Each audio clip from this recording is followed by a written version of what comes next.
রাত 11টা ছুঁই ছুঁই। রাজশাহী স্টেশনে বসে আছি। চাকরি সূত্রে ঢাকা যাচ্ছি। 2 দিনের ছুটি নিয়ে বাড়িতে আসছিলাম।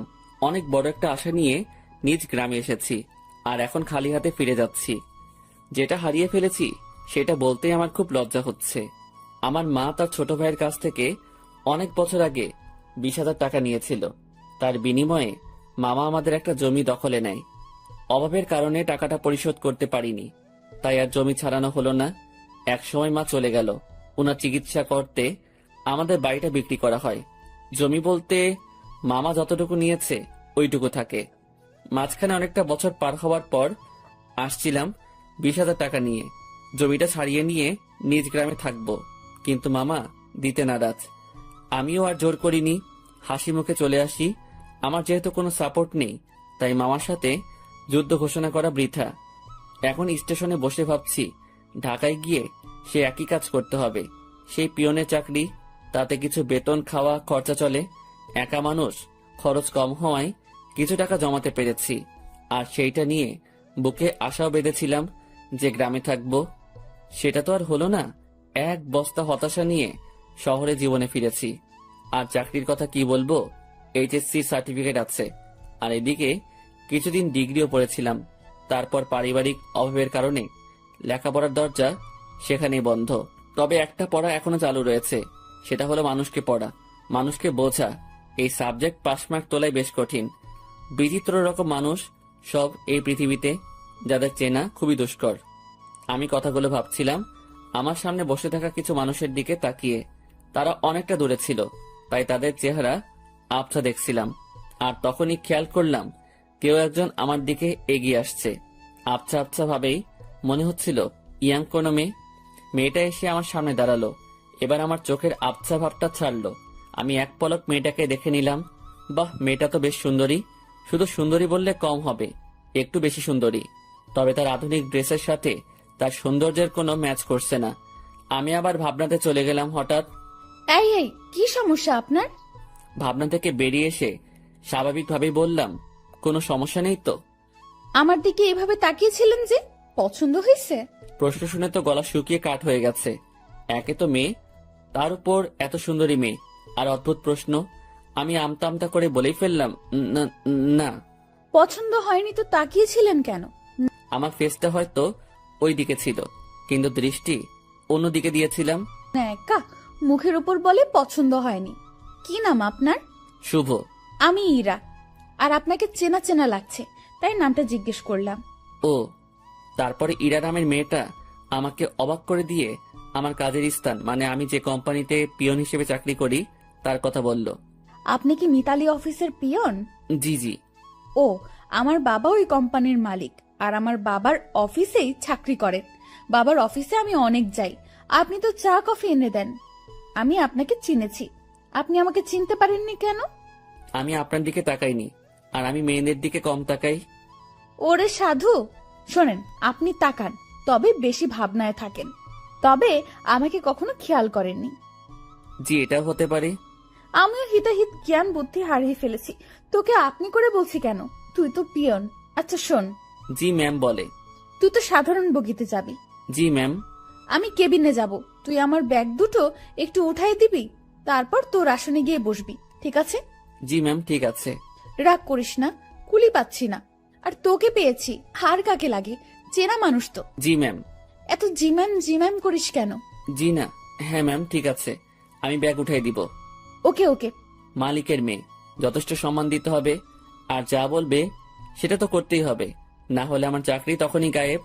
এসব ভেবে লাভ নেই, আর ভাবনাতে হারিয়ে গেলে চলবে না, অ্যাক্টিভ থাকতে হবে। ট্রেন ঢাকা থেকে আসলো। 8 ঘন্টা পর ইঞ্জিন ঘুরিয়ে আবার ঢাকার উদ্দেশ্যে রওনা হবে। আমি ইরা ম্যামের ব্যাগ দুটো তার কেবিনে দিয়ে আসলাম। বকশিস স্বরূপ তিনি আমাকে 50 টাকা দিলেন। কোনো দ্বিধা না করে টাকাটা নিলাম, কারণ আমার আগে থেকে অভ্যাস আছে। টাকা নিয়ে চলে যাচ্ছিলাম, ইরা ম্যাম আবার ডাকলো। আর শোন শোন, জি ম্যাম বলেন। নামার সময় আবার তুই আসবি, ঠিক আছে? আচ্ছা। আবার ঘুমিয়ে যাস না কিন্তু। না ম্যাম, ঘুমাবো না। ওকে, যা। আমি আমার বগিতে গিয়ে উঠলাম। টিকিট সংগ্রহ করতে আমি অনেক দেরি করে ফেলেছি, তাই সিট হয়নি। পুরো রাস্তাটা দাঁড়িয়ে যেতে হবে। আশেপাশে তাকিয়ে দেখলাম অনেক সিট ফাঁকা। সামনের 2-1 স্টেশন পর এসব সিট আর ফাঁকা থাকবে না। তাই মনে মনে ঠিক করলাম সিটে বসবো না, দাঁড়িয়েই যাব। ট্রেন ছাড়লো, আমি দরজায় দাঁড়িয়ে আছি। ঠান্ডা হাওয়া আমার শরীরটাতে লাগছে। ভাবতে লাগলাম পুরনো দিনের কথা। মাঝে মাঝে নিজের ভবিষ্যতের কথাও ভাবলাম। তাতে যা ফলাফল পেলাম সেটা শূন্য, কারণ ভেতরে খুব হতাশা কাজ করছিল। অর্ধেক পথ আসতেই স্টেশন ছাড়াই ট্রেনটা থেমে যায়। যান্ত্রিক কোনো ত্রুটি হয়েছে হয়তো। 20 মিনিট পার হবার পর খবর পেলাম ভোরের আগে ট্রেন এখান থেকে এক চুলো নড়বে না। আর এখন রাত 1টা বাজে। এক একজন এক এক কথা বলছে। কেউ বলছে লাইনের সমস্যা, কেউ বলছে ইঞ্জিনে। আমি ওইসব কথা থেকে কান ফিরিয়ে নিয়ে নিজের ভাবনাতে আবার মন দিলাম। হঠাৎই এই শুভ, পেছনে তাকিয়ে দেখি ম্যাম দাঁড়িয়ে। জি ম্যাম, বলেন। তুই উঠ। ম্যাম, কিছু লাগবে? না, আমি একটু ট্রেন থেকে নামবো। ম্যাম, বাইরে নামা ঠিক হবে না। যে অন্ধকার, এর মধ্যে কি বিপদ লুকিয়ে আছে কে জানে। কিসের বিপদ? বাইরে সাপ বিচ্ছু অনেক কিছু থাকতে পারে। কিচ্ছু নেই, চল নিচে নামবো। এই হলো আলালের ঘরে দুলালি, মন যা চায় সেটাই করবে। ম্যামকে নিয়ে ট্রেন থেকে নামলাম। নেমে দেখি অনেকেই নিচে দাঁড়িয়ে আছে। কেউ বাসায় ফোন করে সমস্যার কথা বলছে, আবার কেউ সিগারেট টানছে। ম্যাম আমার সাথে কথা বলা শুরু করলো।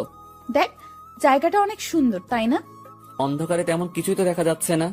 চোখ না, মন দিয়ে দেখতে হয়। তবে ম্যাম, আকাশটা বেশ সুন্দর লাগছে। অনুজ্জ্বল তারাগুলো দেখা যাচ্ছে। আমি তো অনুজ্জ্বল অনেক কিছু দেখতে পারছি। কি ম্যাম? এই যে দেখ, একটা টি স্টল, চল যাই। এখন ওখানে গিয়ে কি হবে? চা খাবো, চল চল, বেশ মজা হবে। শীতের মধ্যে এত রাতে বাইরে চা খাওয়ার মজাটাই আলাদা। আমি তো আর মানা করতে পারবো না। মানা করলেই বকা দিবে। কেন যে এর সাথে দেখা হয়ে গেল, মনে হচ্ছে বাকি রাতটাই বেশ প্যারায় রাখবে। টি স্টলের কাছে পৌঁছাতে দেখি কিছু যাত্রী এখানে আগে এসেছে। এই দোকানটার আশেপাশে আর একটা দোকানও নেই। হাতে চা নিয়ে আমি দোকানিকে বললাম, চাচা, এমন একটা জায়গায় দোকান দিয়েছেন কি মনে করে? বাবা, সে অনেক কাহিনী। বাজারে দলাদলি চলে। আমার লোকজন না থাকায় ওখানে দোকানটা নেওয়া হয়নি। রাগের মাথায় নিজের জায়গাতেই দোকানটা নিয়ে বসেছি। বাহ, বেশ করেছেন। তা চলে কেমন? আলহামদুলিল্লাহ, ভালোই চলে। একটা কথা বলি, রাগ করে এখানে দোকান দিয়ে ভালোই করেছেন। এর জন্য আপনার হাতে চা খেতে পারলাম। আরো কিছুক্ষণ কথা হলো, বিলটা আমি দেই। ম্যাম আর আমি চলে আসি। ওনার সাথে আড্ডা দিতে খুব ইচ্ছে করছে, কিন্তু মালিক পক্ষের লোক আগ বাড়িয়ে কথা বলাটা বেয়াদবি হবে। আমি কিছু বলছি না, চুপচাপ তার পেছন পেছন হাঁটছি। আমার চুপ থাকা দেখে ম্যাম হয়তো কিছু একটা ভাবছে। আমাকে বলল, কি রে, কথা বলতে পারিস না? দোকানের সাথে তো বেশ জমিয়ে কথা বললি, এখন চুপ কেন? ম্যাম কি বলবো? সেটা কি আমাকে বলে দিতে হবে? দোকানে কি তোকে কিছু বলেছিল? না। তো কিছু বল, সারা রাত তো এভাবে চুপ থাকতে পারবো না। আপনি রাজশাহীতে কোথায় আসছিলেন? আর বলিস না, আমার একটা বান্ধবীর বিয়ে হলো, বিয়েতে আসছিলাম। ও, তুই বিয়ে করেছিস? না ম্যাম। কেন? কাকে বিয়ে করব? কাকে করবি মানে? দেশে কি মেয়ের অভাব পড়ছে? আসলে সেটা না। তো কি? আমার পরিবার নেই, আমার বিয়ে করা একটু সমস্যা। তো সমস্যার কি আছে? দেশে অনেক মেয়ে আছে যাদের পরিবার নেই, তাদের মধ্যে একজনকে বিয়ে করবি। ম্যাম, ওইরকম হলে আমি করব না। কেন? সেটা না বলি। ওই সব বলতে হবে। মাথায় একটা দুষ্টু বুদ্ধি এলো। আমি বললাম, ম্যাম, আপনার মতো সুন্দরী পেলে ভেবে দেখতে পারি। তোর ভাবা লাগবে না, আমার মতো কেউ তোর দিকে তাকাবেও না। সেটা আমার জন্যই ভালো। কেন? তাহলে আর বিয়ে করা লাগবে না। হইছে ভাই, থাম এবার। চল লাইনের ওই পাশটায় ঘুরে আসি। ইরা ম্যাম যেদিকে যাচ্ছে আমিও তার পেছন পেছন ছুটছি। একবার বললাম যে বাকি রাতটুকু ঘুমিয়ে নেন, তখন আমাকে ধমক দিয়ে বলল, সে কি আমার আদেশ মেনে চলবে? পরক্ষণেই ভাবলাম, তাই তো, সে আমার কথা মানবে কেন? সে তো মালিক পক্ষের লোক। লাইনের অন্য পাশটায় চলে আসলাম। এই পাশটায় ফাঁকা জায়গা নেই, কাছে একটা গ্রাম দেখা যাচ্ছে, আর লাইনের পাশ দিয়ে একটা রাস্তা গ্রামের ভেতরে চলে গেছে। চল রাস্তাটা দিয়ে গ্রামের ভেতর যাই। না ম্যাম, এত রাতে যাওয়া ঠিক হবে না। আমি কি বলছি তোকে? জি ম্যাম, চলেন। এই হলো মেয়ে মানুষ, ভালো মন্দ কিছুই বোঝে না। তারপর যদি এরকম ধনী ঘরের মেয়ে হয়, তাদের মাথার তার দুই একটা কমই থাকে। এরা পুরো পৃথিবীকে নিজের মনে করে আর ভাবে সেই সব থেকে ক্ষমতাধর ব্যক্তি। দুজনে অনেকটা হাঁটলাম। এখন আমরা হাঁটছি গ্রামের ভেতরে। পুরো গ্রাম নিস্তব্ধ, কোথাও কোনো সারা শব্দ নেই, শুনশান পরিবেশ। ম্যাম মাঝে মাঝে আমার সাথে কথা বলছে। এক সময় আমরা ভালোই কথা বলতে শুরু করি। ম্যাম আমাকে বলল, তুই কি সারা জীবন এইভাবেই কাটাবি? জানি না জানিস না মানে? আমার ভাগ্যে কি আছে আমি কিভাবে বলবো। তাও সবার তো অনেক ফিউচার প্ল্যান থাকে, তোর নেই? না। অদ্ভুত। আচ্ছা ম্যাম, একটা জিনিস আমার কাছে খুব খারাপ লাগছে। কি? বললে রাগ করবেন না তো? না, বল। স্টেশনে যখন আপনাকে দেখলাম তখন একটা জিনিস খেয়াল করেছি। কি খেয়াল করেছিস? আপনার সৌন্দর্যের সাথে আপনার আধুনিক সাজগোজ একদমই বেমানান। কি বলিস? সবাই তো খুব প্রশংসা করে। সবার চোখ নেই তাই। তো কেমন সাজলে আমাকে ভালো লাগবে? অতি সাধারণ। যেমন? এই যে হেয়ার কালার করেছেন, এটা চুলের সৌন্দর্য নষ্ট করেছে। আপনার ঠোঁটে। এই থাম। জি ম্যাম। তুই অন্ধকারে আমার ঠোঁট কিভাবে দেখলি? ওই যে বললাম না, স্টেশনে দেখেছি। উফ, বাদ দে তোর ডায়লগ, চুপচাপ হাঁটতে থাক। জি ম্যাম, আর সামনে না এগোই, আমরা চলে যাই। আর একটু যাব, তারপর ফিরবো। পরিবেশটা ভালোই লাগছে। রাতে এইভাবে গ্রামের মধ্যে দিয়ে কখনো হাঁটিনি। আমরা হাঁটতে হাঁটতে আরো সামনে এগোলাম, আর হঠাৎ দুজন লোক লাইট নিয়ে আমাদের সামনে আসলো। তাদের হাতে মাছ ধরার পলো, মাছ ধরতে যাচ্ছে মনে হয়। এই তোমরা কারা? এই গ্রামে আগে কখনো দেখিনি তো। ভাই, আমরা আসলে ট্রেনে যান্ত্রিক ত্রুটির কারণে মাঝপথে দাঁড়িয়ে গেছে, আর ট্রেন থেকে নেমে আমরা একটু হাঁটতে আসছি। এই তোমরা থামো, সব বুঝে গেছি সব। চলো আমাদের সাথে। কোথায় যাব? কোনো কথা না, চলো।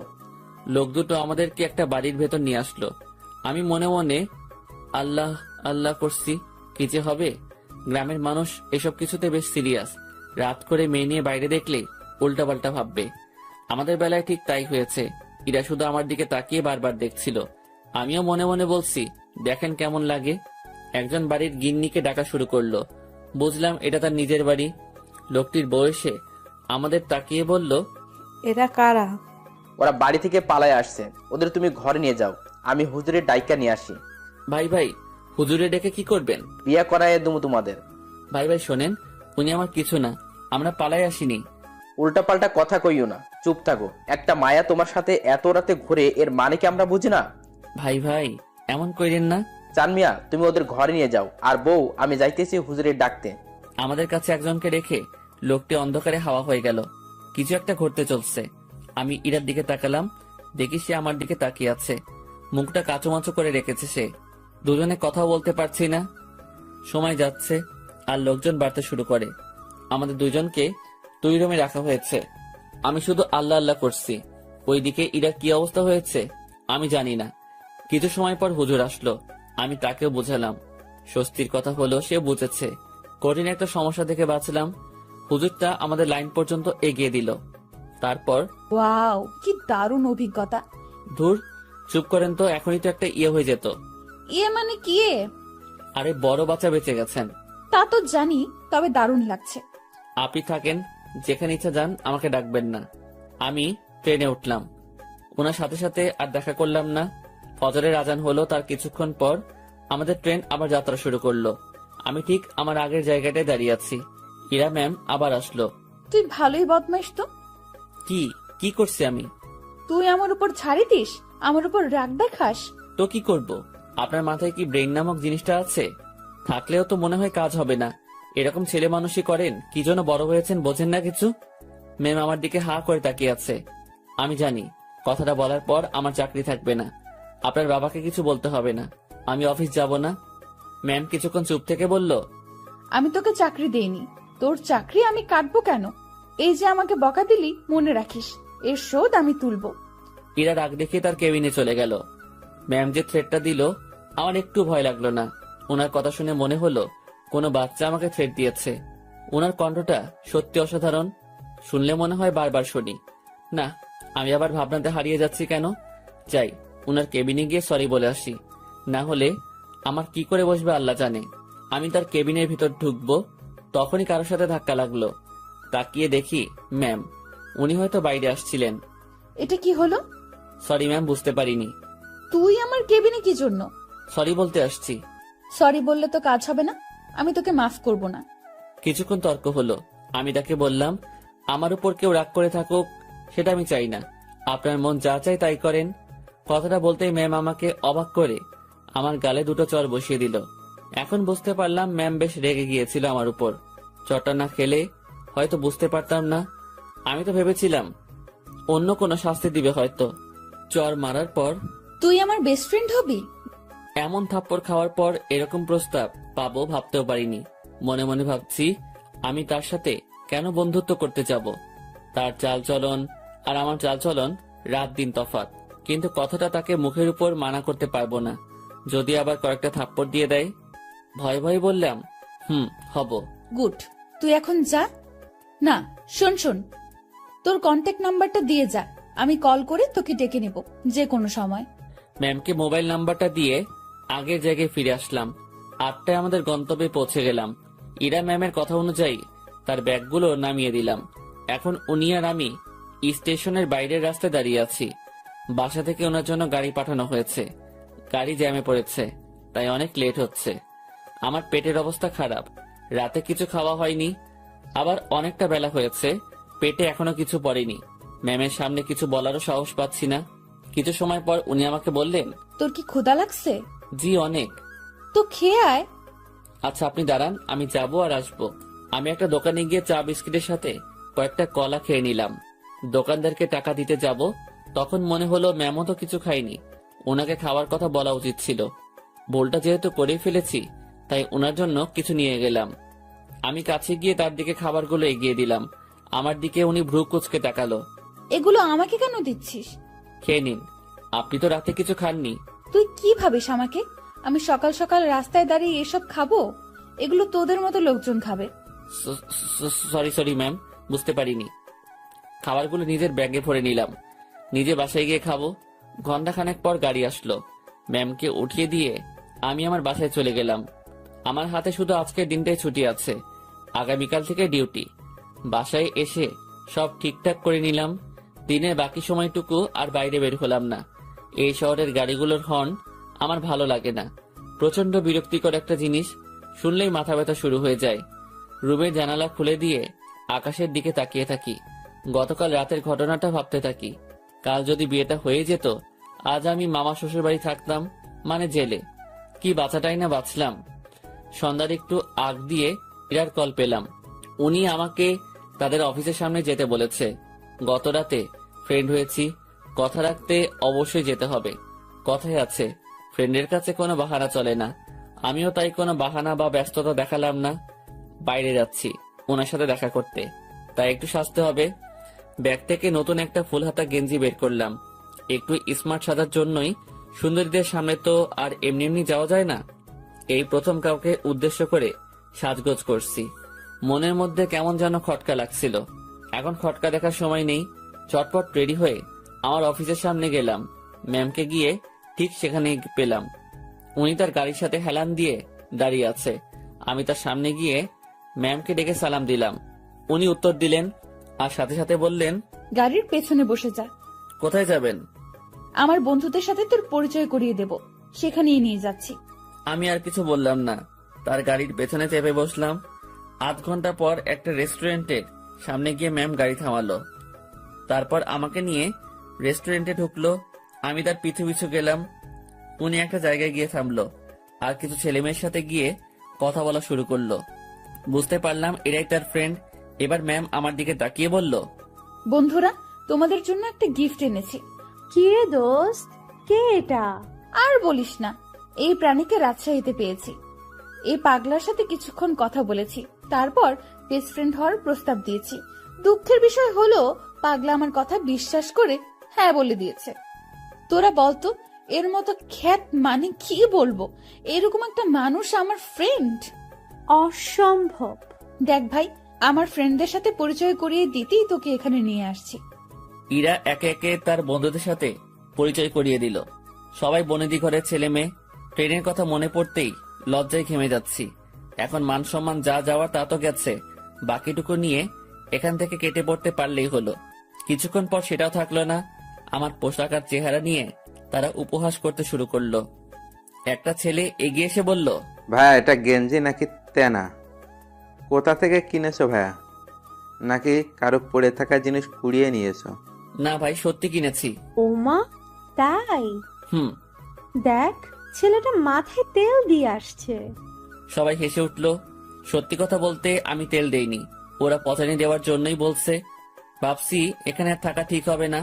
ম্যামকে বললাম, ম্যাম আমি এখন যাই। ওলে বাবুটা, এখনই না, কিছু খেয়ে যাও। হ্যাঁ, কিছু খেয়ে যা। একটা ছেলে আমার পকেটে হাত দিল। আমার দুর্ভাগ্য যে পকেট থেকে সে 20,000 টাকা নিয়ে এসেছি। ব্যাগে রেখে আসবো মনে ছিল না। ছেলেটা আমার পকেট থেকে টাকাটা দেখে একটু অবাক হয়ে বলল, কি রে, তোর কাছে এত টাকা কুড়িয়ে পেয়েছিস কোথায়? যাই হোক, আমাদের কিছু খাওয়া। আমি আর কি মানা করব, মান সম্মান একটু বজায় রাখতে হ্যাঁ বললাম। তাতেই ওরা সুযোগ পেয়ে গেল। নানা রকম দামি খাবার অর্ডার করলো, যেগুলো আমি চোখে দেখা তো দূরের কথা, নামও শুনিনি। ওরা সবাই খাচ্ছে, আমি দাঁড়িয়ে আছি। একজন খেতে বলেছিল, কিন্তু আমি মানা করেছি আর বলেছি খেয়ে আসছি, আমার পেট ভরা। খাওয়া শেষে বিল তো 20,000-এর উপরে এলো। আমার মাথায় ঢুকলো না 7-8 জন মিলে 20,000 টাকা কিভাবে খায়, যেটা জোগাড় করতে আমার বছর খানেক সময় লেগেছিল।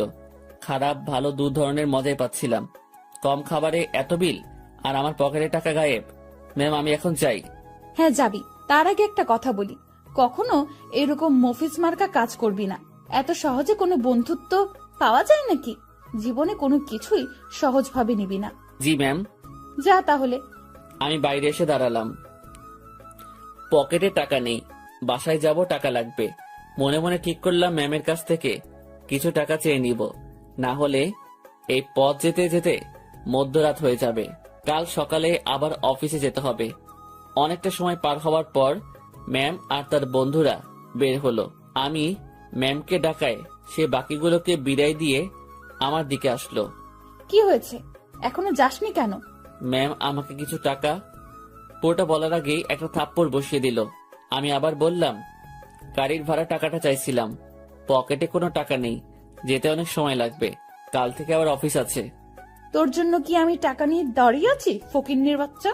কথাটা সত্যি বুকের মাঝখানে গিয়ে লাগলো। আমি আর কথা বাড়ালাম না, ওনার দিকে একবার তাকিয়েই হাঁটা শুরু করলাম। সেই জায়গা থেকে বাসায় যাওয়ার পুরোটা সময় শুধু রেস্টুরেন্টের ভেতরের অপমানের কথা মনে হয়েছে। আজকাল মানুষগুলো কেমন হয়েছে, আরেকজনের আর্থিক অবস্থা না বুঝে তার টাকা খসানোর জন্য উঠে পড়ে লাগে। টাকাগুলোর জন্য খুব মায়া হচ্ছে। ওদের কাছে হয়তো সামান্য টাকা, কিন্তু আমার কাছে পাহাড় পরিমাণ। মধ্যরাতে বাসায় ফিরলাম, কিছু শুকনা খাবার খেয়ে শুয়ে পড়লাম। শুয়ে আর কিছু ভাবলাম না, ঘুমানোর চেষ্টা করলাম, কারণ কাল অফিস যেতে হবে। পরদিন সকালবেলা উঠতে আর দেরি করলাম না, ফোনে অ্যালার্ম দেওয়াই ছিল। সময় মতো উঠে হাতের কাজগুলো সেরে নিলাম, তারপর খেয়ে অফিসের উদ্দেশ্যে রওনা হলাম। অফিসে যাওয়ার পর যে সমস্যায় পড়লাম সেটা আমি কখনো চিন্তাও করিনি। যেখানে স্যার মানে ইরার বাবা বসে থাকার কথা, সেখানে ইরা বসে আছে। ওই চেয়ারটাতে ইরা বসা মানে আজকের দিনটা পুরো শেষ। আমি রুমে ঢুকে তাকে সালাম করে বেরিয়ে আসলাম। কিছুক্ষণ পর উনি নক করলেন। আমি ভেতরে গিয়ে বললাম, জি ম্যাম বলুন। 4 নম্বর টেবিলে রাশিদ সাহেব অফিসে আসেনি, তুই একটু খোঁজ নিয়ে দেখ। জি ম্যাম। আমি ফোন করে জানলাম উনি রাস্তায় আছেন। আমি ম্যামকে সেটা জানিয়ে দিয়ে বাইরে বসে আছি। সেই মুহূর্তে জেনারেল ম্যানেজার আমাকে ডাকলেন কফি এনে দিতে। আমি কফি নিয়ে তার রুমে গেলাম। কফির কাপটা হাতে নিয়ে দেখলেন এবং ফেলে দিলেন। কি হয়েছে এটা বলার সাথে সাথে উনি আমাকে চর বসিয়ে দেন আর বলেন, কফির উপর মরা মাছি পড়ে আছে, দেখিস না? সরি স্যার, দেখতে পাইনি। উনি আমার কলার ধরলেন। আমি যদি এটা খেয়ে ফেলতাম, তারপর যদি অসুখ করতো, তুই কি করতিস তখন? স্যার মাফ করে দেন, দেখতে পাইনি। উনি অনেক বাজে বাজে বকা দিচ্ছিলেন। অফিসের মধ্যে একটা শোরগোল বেঁধে গেল। ইরা ম্যাম তার কেবিন থেকে উঠে আসলেন। সবাই মিলে দোষটা আমাকে দিচ্ছিল। এখন ভয় লাগছে যে ম্যাম চটটা মেরে হয়তো বিদায় করে দিবেন। তারপর ম্যাম সবকিছু শুনলেন, আমার থেকেও আর ম্যানেজারের থেকেও। সব শোনার পর যা করলেন দেখে তো আমি হতবাক। পরপর 2টা চর বসিয়ে দিলেন ম্যানেজারের গালে। আমি কিছু বলার আগেই এখান থেকে বের হবেন। আর হ্যাঁ, বাকি সবাইকে বলছি, এটা নিয়ে কোনো কথা হবে না। সমস্যা হয়েছে, সমাধান করেছি। সমালোচনা করে ভালো জিনিস খারাপ বানাবে তো পাবলিক, বুঝবা? কত ধানে কত চাল। যার যার কাজে যাও, অনেক সময় নষ্ট হয়েছে। কিছুক্ষণ ঝড়ের পর অফিস স্বাভাবিক, আগের মতো কাজ চলছে। কিভাবে সব সামনে নিলাম, হুটহাট ম্যানেজার শেক্ট, সাথে 2টা থাপ্পড়। বিচারটা যাই করুক, তাহলে আমার সাথে অমন করলো কেন? কোনো উত্তরই খুঁজে পেলাম না। লাঞ্চের সময় আমি বাসা থেকে রুটি নিয়ে আসছি। 2-1জনকে পানি এনে দিয়ে আমি খাওয়ার জন্য বসবো, তখন ম্যাম ডাকলো। মনে মনে ভাবছি খাওয়াটাও কপালে নেই। মুখ ভার করেই ম্যামের রুমে ঢুকলাম। জি ম্যাম, কিছু বলবেন? তুই খাবার খেয়েছিস? জি না। বাসার থেকে খাবার নিয়ে আসছিস নাকি বাইরে গিয়ে খাবি? বাসা থেকে এনেছি। যা, খাবার নিয়ে আমার রুমে আয়। ম্যাম, বুঝিনি। আরে হারামি, খাবার নিয়ে আমার রুমে আয়। কথাটা শুনেই ভাবছিলাম আমি ঠিক শুনছি তো। ভাবনাতে আর ডুব দিলাম না। দেরি না করে খাবার নিয়ে আবার রুমে ঢুকলাম। ম্যাম তো দেখি দামি দামি খাবার সব টেবিলে সাজাচ্ছেন। আমাকে দেখিয়ে দেখিয়ে বললেন, এসব আমার মায়ের হাতের রান্না। ম্যাম আমি বাইরে গিয়ে খাই, আপনি খাওয়া শুরু করেন, পানি লাগলে বলবেন। এই, তুই কি এজন্য রেখেছিস? আচ্ছা, তোর খাবারের বাটিটা আমার হাতে দে তো। আমি তেমন কিছু আনিনি, ওই রুটি। আমি দেখবো, দে।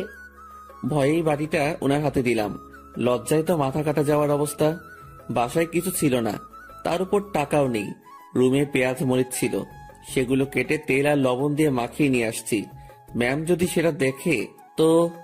কথাটা ভাবতে ভাবতেই বাটির ঢাকনা খুলেই উনি চোখ বড় বড় করে ফেলেন। খাবারটা কিছুক্ষণ তাকিয়ে থেকে দেখে আবার আমার দিকে তাকালেন। কি রে, এগুলো কি? ম্যাম আসলে রুমে কিছু ছিল না, তারপর টাকাও নেই। রুমে আটা ছিল তো, ওইটা দিয়ে আর কি একটা ব্যবস্থা করে নিয়ে আসছি। ম্যাম আমার বাটিটা টেবিলে রাখলেন, তারপর উনি তার চেয়ারে বসে পড়লেন। আমি দাঁড়িয়ে আছি। উনি একবার আমার দিকে তাকাচ্ছেন আর একবার আমার খাবারের দিকে তাকাচ্ছেন। আমি ওনার সামনে এখন লজ্জাতে ইমিটিমিটি হাসতেছি। উনি কিছু সময় চুপ থাকার পর মুখ খুললেন। এই যে, এই খাবারগুলো তোর। ওনার খাবার আমার দিকে এগিয়ে দিলেন। আমি টেবিলের কাছে গিয়ে হাত দিয়ে নিজের বাটিটা নিয়ে বললাম, আমি যেটা এনেছি সেটা না খেলে আমার পেট ভরবে না, আর আপনার খাবার খেলে আমার পেট খারাপ হতে পারে। এত ভালো জিনিস কখনো খাওয়া হয়নি তো, পেট খাবারটা সহ্য করতে নাও পারে। গতকালের রাতটা একটু দেখিয়ে রুম থেকে বেরিয়ে আসলাম। নিজের খাবার খেয়ে আবার কাজে মনোযোগ। কার কি লাগছে, কে কি চাচ্ছে, সব দেখাশোনা করছি। দুপুরের পর ম্যাম আমাকে আর ডাকেননি। বুঝতে পারলাম তিনিও কিছুটা বুঝতে পেরেছেন আমার কষ্টটা। রাতে অফিস শেষ করে বাসায় ফিরলাম। পাশের বাসার পরিচিত একজনের কাছ থেকে টাকা ধার নিয়ে মাছ কিনে নিয়ে এসে রান্না বসিয়ে দিলাম। তখন রাত প্রায় 10টার কাছাকাছি। চুলোয় রান্না বসাবে সেই সময় ফোন আসলো। ম্যাম ফোন করেছে, নাম্বারটা সেভ করে রেখেছি। ধরবো কি ধরবো না এমন করতে করতে রিসিভ করে সালাম দিলাম। উনি উত্তর দিয়ে বললেন, কি করিস? এই তো ম্যাম, কিছু না। এখন শোন। জি ম্যাম, বলেন। দুপুরে আমার মুখের উপর কথা বলে আমাকে লজ্জা দিয়ে তোর খাবার নিয়ে চলে গেলি, ভয় করলো না? আমি চুপ হয়ে গেলাম। কি বলবো উত্তরে বুঝতে পারছি না। কি রে, কথা বলছিস না কি জন্য? ম্যাম, অফিসের কোনো কথা হলে বলেন। তুই আমার কথা ঘুরিয়ে নিস। আমি যা বলছি তার উত্তর দে। জি ম্যাম, বলেন। ওভাবে খাবার নিয়ে চলে গেলি কেন? আপনার খাবার খেয়ে আমার ক্ষুধা মিটত না। তাই না? জি। আমি বুঝতে পেরেছি, তুই আমার উপর রাগ দেখাচ্ছিস। সুযোগ ভালোই কাজে লাগাচ্ছিস। এখানে কিসের সুযোগ ম্যাম? আপনি আমাকে এখন মানা করে দিলে আমার সাথে তো আপনার এখনই কোনো অফিসিয়াল সম্পর্ক থাকবে না। ক্ষমতা আপনার হাতে, সুযোগ আপনার হাতেই। চুপচাপ রান্না শেষ করে খেয়ে আমাকে কল দিবি। ম্যাম, অফিসের কোনো বিষয়ে কথা বলবেন? না। তাহলে ফোন দিয়েন না, আমিও দিব না। তোর 24 ঘন্টাই ডিউটি। আমি ফোন দেওয়ার পর সময়টুকু অফিসিয়াল, ওকে? তাহলে বেতন বাড়িয়ে দিয়েন। ঠিক আছে, দিব। ঠিক আছে, দিব।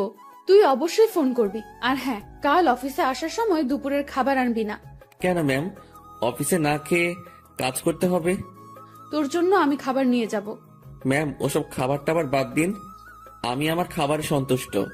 তুই যদি কাল অফিসে তোর রান্না করা কিছু নিয়ে আসিস তো মনে রাখবি, তোকে শুধু অফিস থেকে না, দুনিয়া থেকেই বিদায় করে দিব। আমি কিছু বলতে যাব তখনই ম্যাম ফোনটা রেখে দিল। তুই যদি কাল অফিসে তোর রান্না করা কিছু নিয়ে আসিস তো মনে রাখবি, তোকে শুধু অফিস থেকে না, দুনিয়া থেকেই বিদায় করে দিব। আমি কিছু বলতে যাব তখনই ম্যাম ফোনটা রেখে দিল। মনে মনে ভাবছি, এত আদিক্ষেতা দেখানোর কি আছে? আমি তার অফিসের সামনে একজন পিয়ন, আর এমন ব্যবহার করছে মনে হয় না। ছি ছি ছি, কি সব কথা ভাবছি আমি। পরদিন সকাল সকাল উঠে আর রান্না করলাম না। সকালে নাস্তাটা বাইরে করেই অফিসে রওনা হলাম। অফিসে গিয়ে দেখি ম্যাম আগে এসেছেন। প্রতিদিনের মতো হাজিরা দিলাম। উনি আমাকে দেখে তেমন কিছু বললেন না। দুপুর পর্যন্ত স্বাভাবিকভাবেই কাজ করলাম। দুপুরের খাবার সময় ম্যাম তার রুমে ডাকে। আমি জানি উনি আমার জন্য খাবার নিয়ে আসছে। খুব লজ্জা লাগছিল। রুমের একপাশে খাবার খাওয়ার জন্য সুন্দর একটা ব্যবস্থা ছিল। ম্যাম আমাকে ওখানটায় বসতে বলে, আর আমার সামনাসামনি উনিও বসে যান। উনি একটা প্লেটে খাবার নিয়ে আমাকে দেয়, আরেকটা উনি নেন। আমি প্লেটে হাত দিতে পারছিলাম না, খুব ভয় কাজ করছিল। এত বড় একজন মানুষের সামনে খাবার খাওয়া চারটেখানি কথা না, তার উপর সামনে এত সুন্দরী মেয়ে বসা। ম্যাম আমার দিকে খেয়াল করে বলল, তুই হাত দিয়ে খাবি না খাওয়াই দিব? জি না ম্যাম। একটা কথা, কি? আমি খাবার বাইরে নিয়ে গিয়ে খাই। এখানে খাইতে তোর সমস্যা কোথায়? ম্যাম সত্যি বলতে ভয় করছে। কি ভয়? আরে ভয় কি জন্য পাচ্ছিস? আপনার সামনে এভাবে খাওয়া। তো কি হয়েছে, খা। ম্যাম বাইরে যাই। শুভ, আমি এক কথা 100 বার বলতে পারবো না। আমি আর কথা বাড়ালাম না, ভয়ে ভয়ে খাওয়া শেষ করলাম। ম্যাম ছোট বাচ্চাদের মতো খাচ্ছিলেন, দেখতে বেশ মজাই লাগছিল। ম্যাম খাওয়ার দৃশ্যটা দেখতে গিয়ে তার চোখে চোখ পড়ে যায়। আমার বুকটা তখন ভয়ে ধুপ করে উঠেছিল। ইশারায় বলেছিলেন, কি হয়েছে? আমি মাথা নাড়িয়ে মানা করে বলি, কিছু না।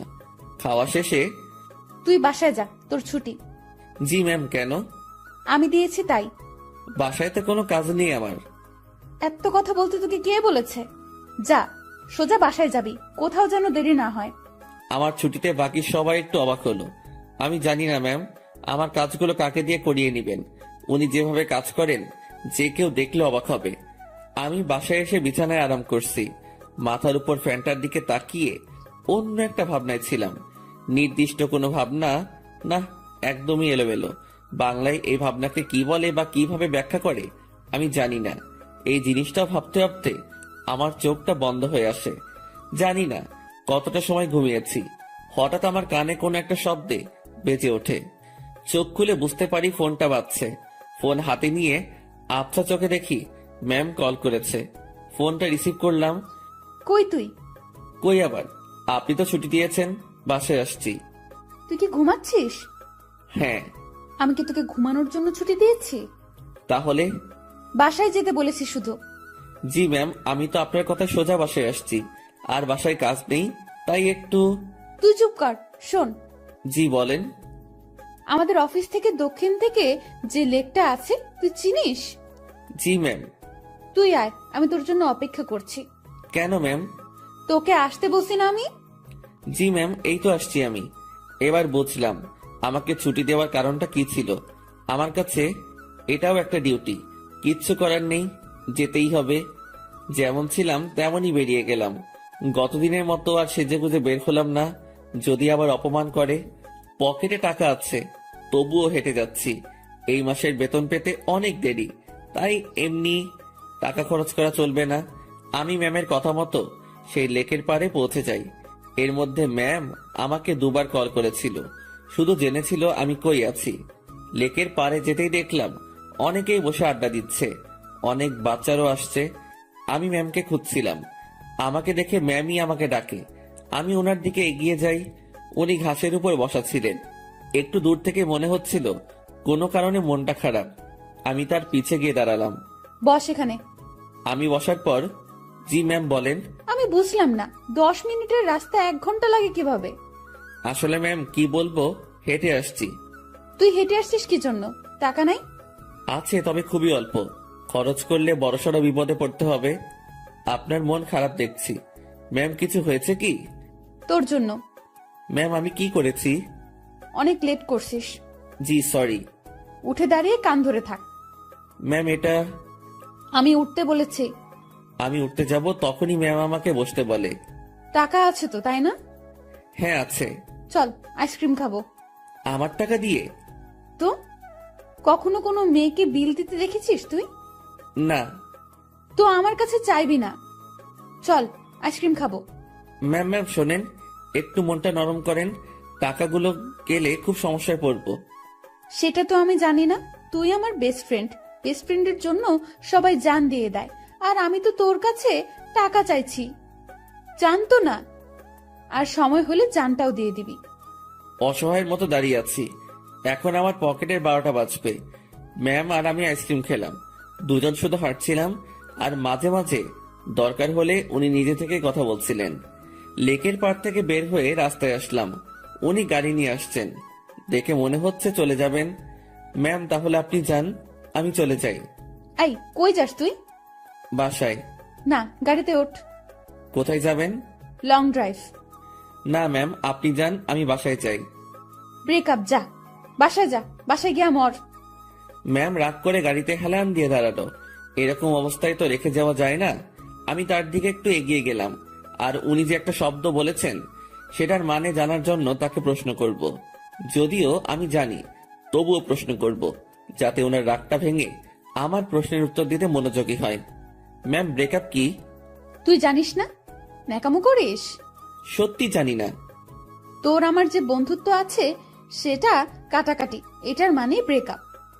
ওহ ম্যাম, আপনার মধ্যে তো এরকম কিছু নেই। শুভ, আমি তোকে বলছি না তুই আমার বেস্ট ফ্রেন্ড? আপনি তো বলেছেন যে এটা মিথ্যা ছিল। গাড়িতে ওঠ, সব বলছি। কথা বাড়ালাম না, গাড়ির পেছনে দরজা খুলতে যাবো, তখনই ওই হাদারাম, কি করিস? বসবো না। সামনে। পেছনে কেন? সামনে। হ্যাঁ রে গাধা, ওঠ। গাড়িতে উঠলাম, ম্যাম ড্রাইভিং সিটে আর আমি তার পাশে। সন্ধ্যা হয়ে আসছে। ম্যাম এবার আমার সাথে বেশ ফ্রি ভাবে কথা বলা শুরু করলো। আমি কিন্তু কুমিল্লা যাচ্ছি। এত দূর কেন?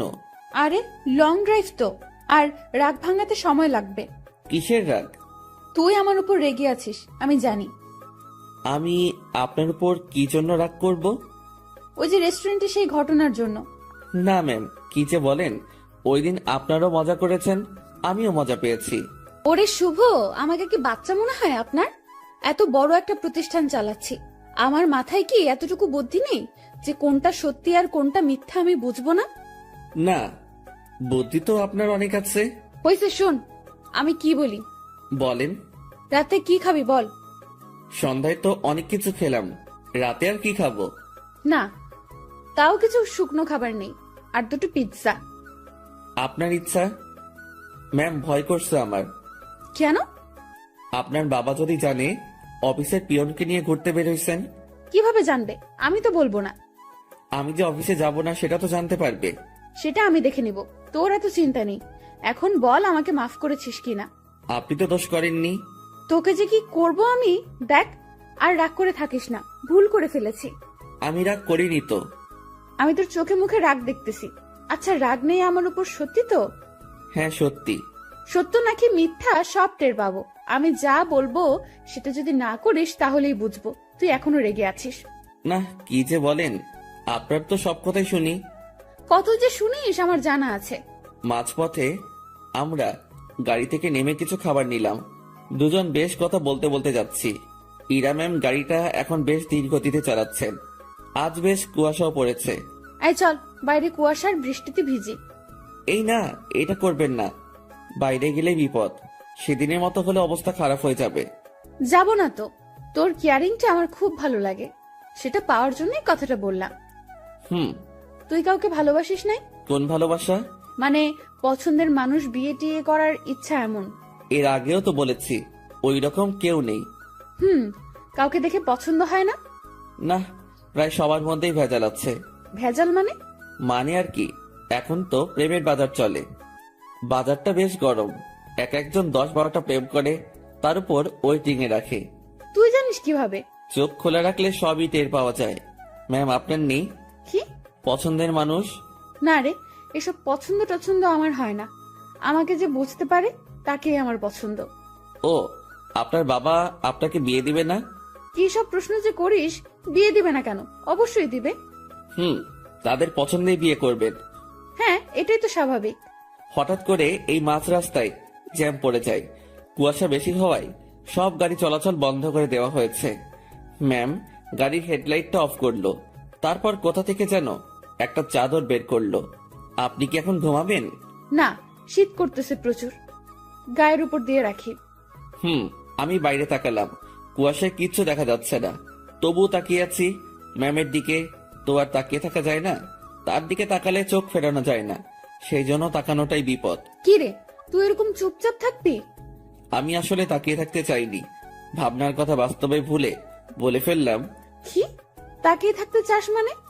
না ম্যাম, মানে ওই যে আমার খুব শীত করতেছে, কথা থেকে বাঁচার জন্য বললাম। আগে বলবি না? আয় চাদরের মধ্যে। মনে মনে ভাবছি আরেক বিপদ। কি হলো, আয়। না ম্যাম, ঠিক আছে, শীত কমে গেছে। ভয় পাচ্ছিস তাই না? ভয় নেই, কাছে আয়।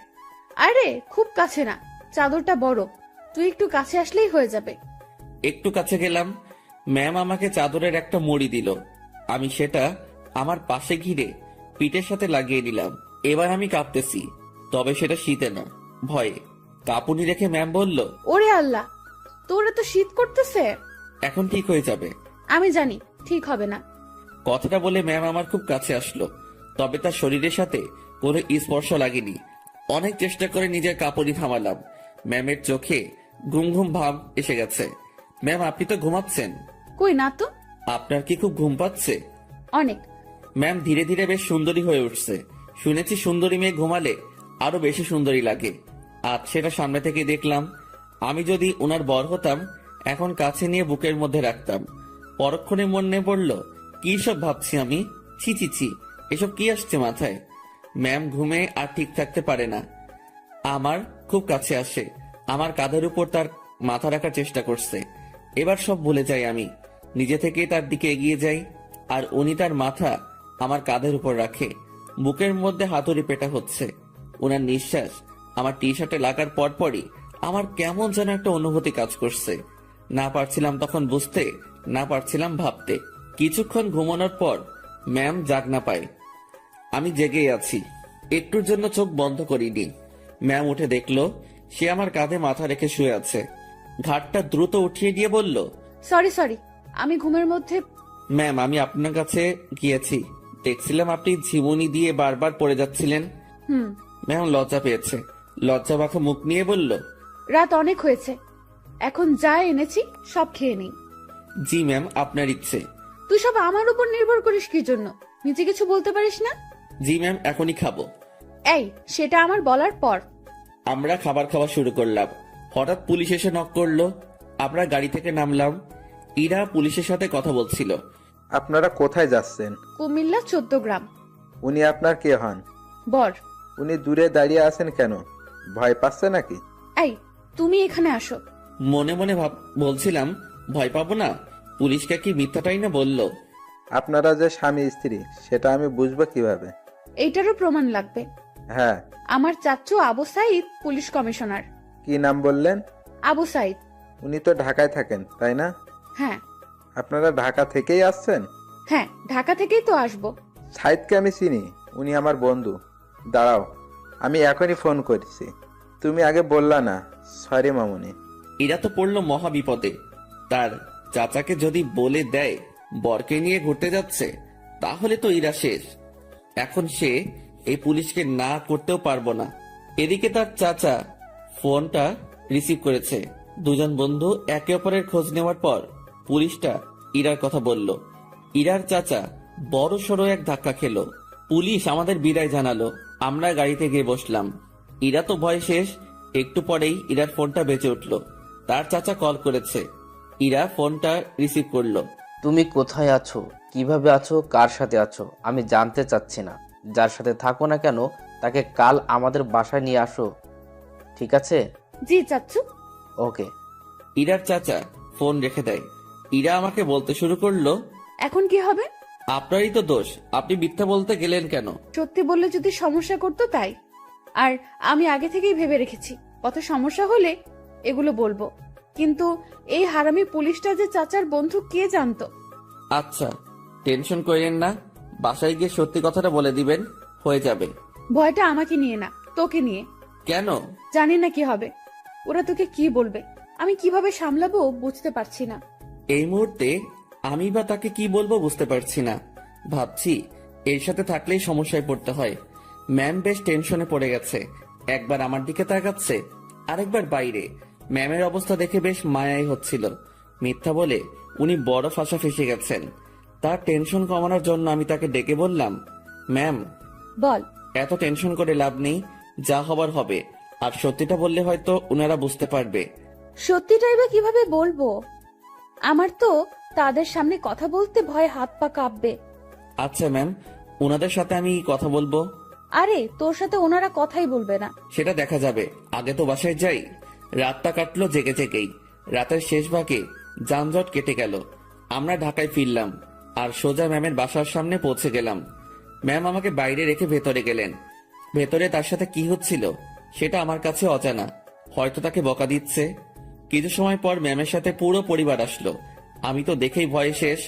ম্যামের বাবাকে দেখে আরো ভয় লাগছিল, কারণ উনি তো আমাকে চেনেন।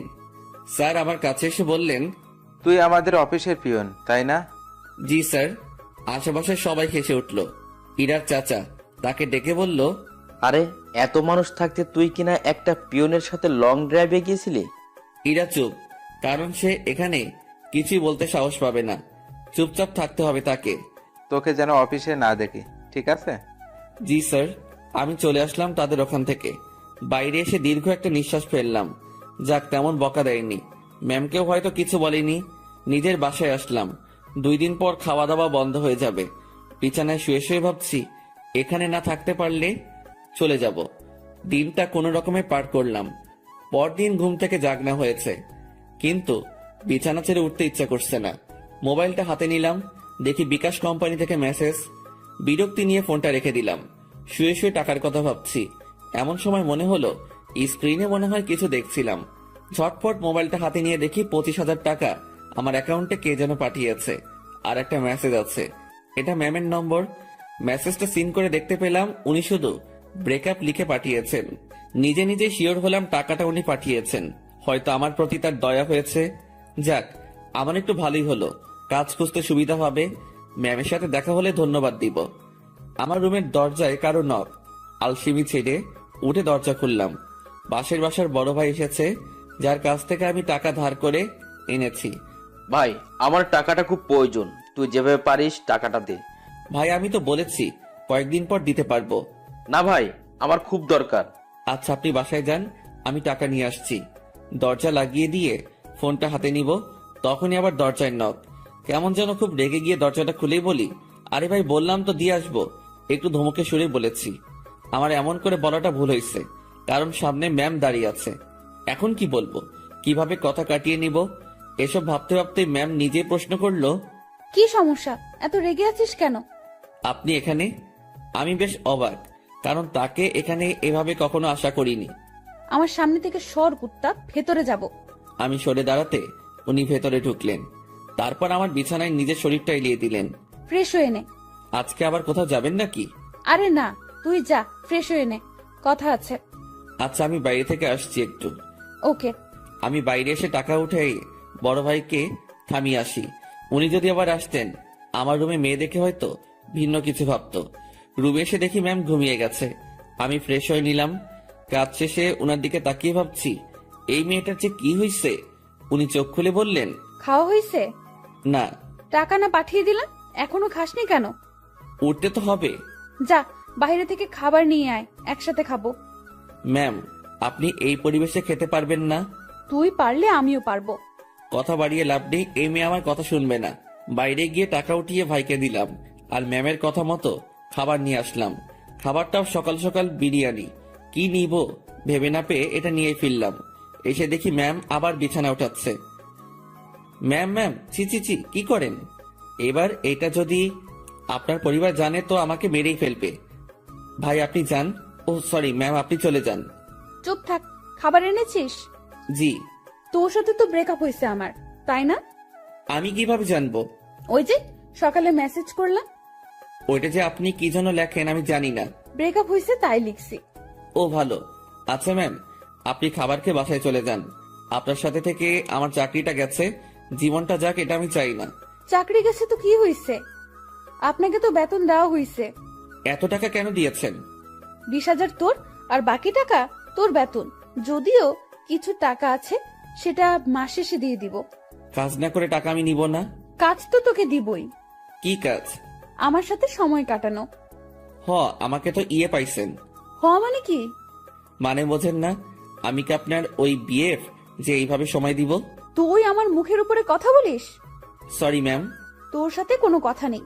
আপনি যেভাবে এসে আমার বিছানায় শুয়ে পড়লেন, আমি তো বেশ ভয় পেয়েছি, আর এখনো পাচ্ছি। এটা যদি আপনার বাসার কেউ জানতে পারে, তো আমাকে এখান থেকে পালাতে হবে। তুই পালিয়ে যাবি তাই না? তো পালাবো না? আমার কি জানের ভয় নেই? কে মারবে তোকে? আপনার পরিবারের সবাই মিলেই মারবে। ভালো তো, মায়ের খাবি। আপনাদের মাইর দিতে ভালোই লাগে না। আমার এখানে থাকলে চলবে না, এই শহর ছাড়তে হবে। কি বললি? ম্যাম বসা থেকে উঠে দাঁড়ালো। আপনার টর্চারে এখান থেকে পালাতে হবে। ও তাই? হুম। এখান থেকে যেন পালাতে না পারিস সেই ব্যবস্থা তো করতেই হয়। ম্যাম আমার দিকে এগিয়ে আসছে। একটু ভয় পেয়ে বললাম, মারবেন নাকি? না, অন্য কিছু করব। আপনি এভাবে তাকিয়ে আছেন কেন? আমার ভয় করে। এমনিতে কিন্তু কালকের ভয়ে এখনো ধুক ধুক করে উঠে, তার উপর আপনার এরকম চাহনি।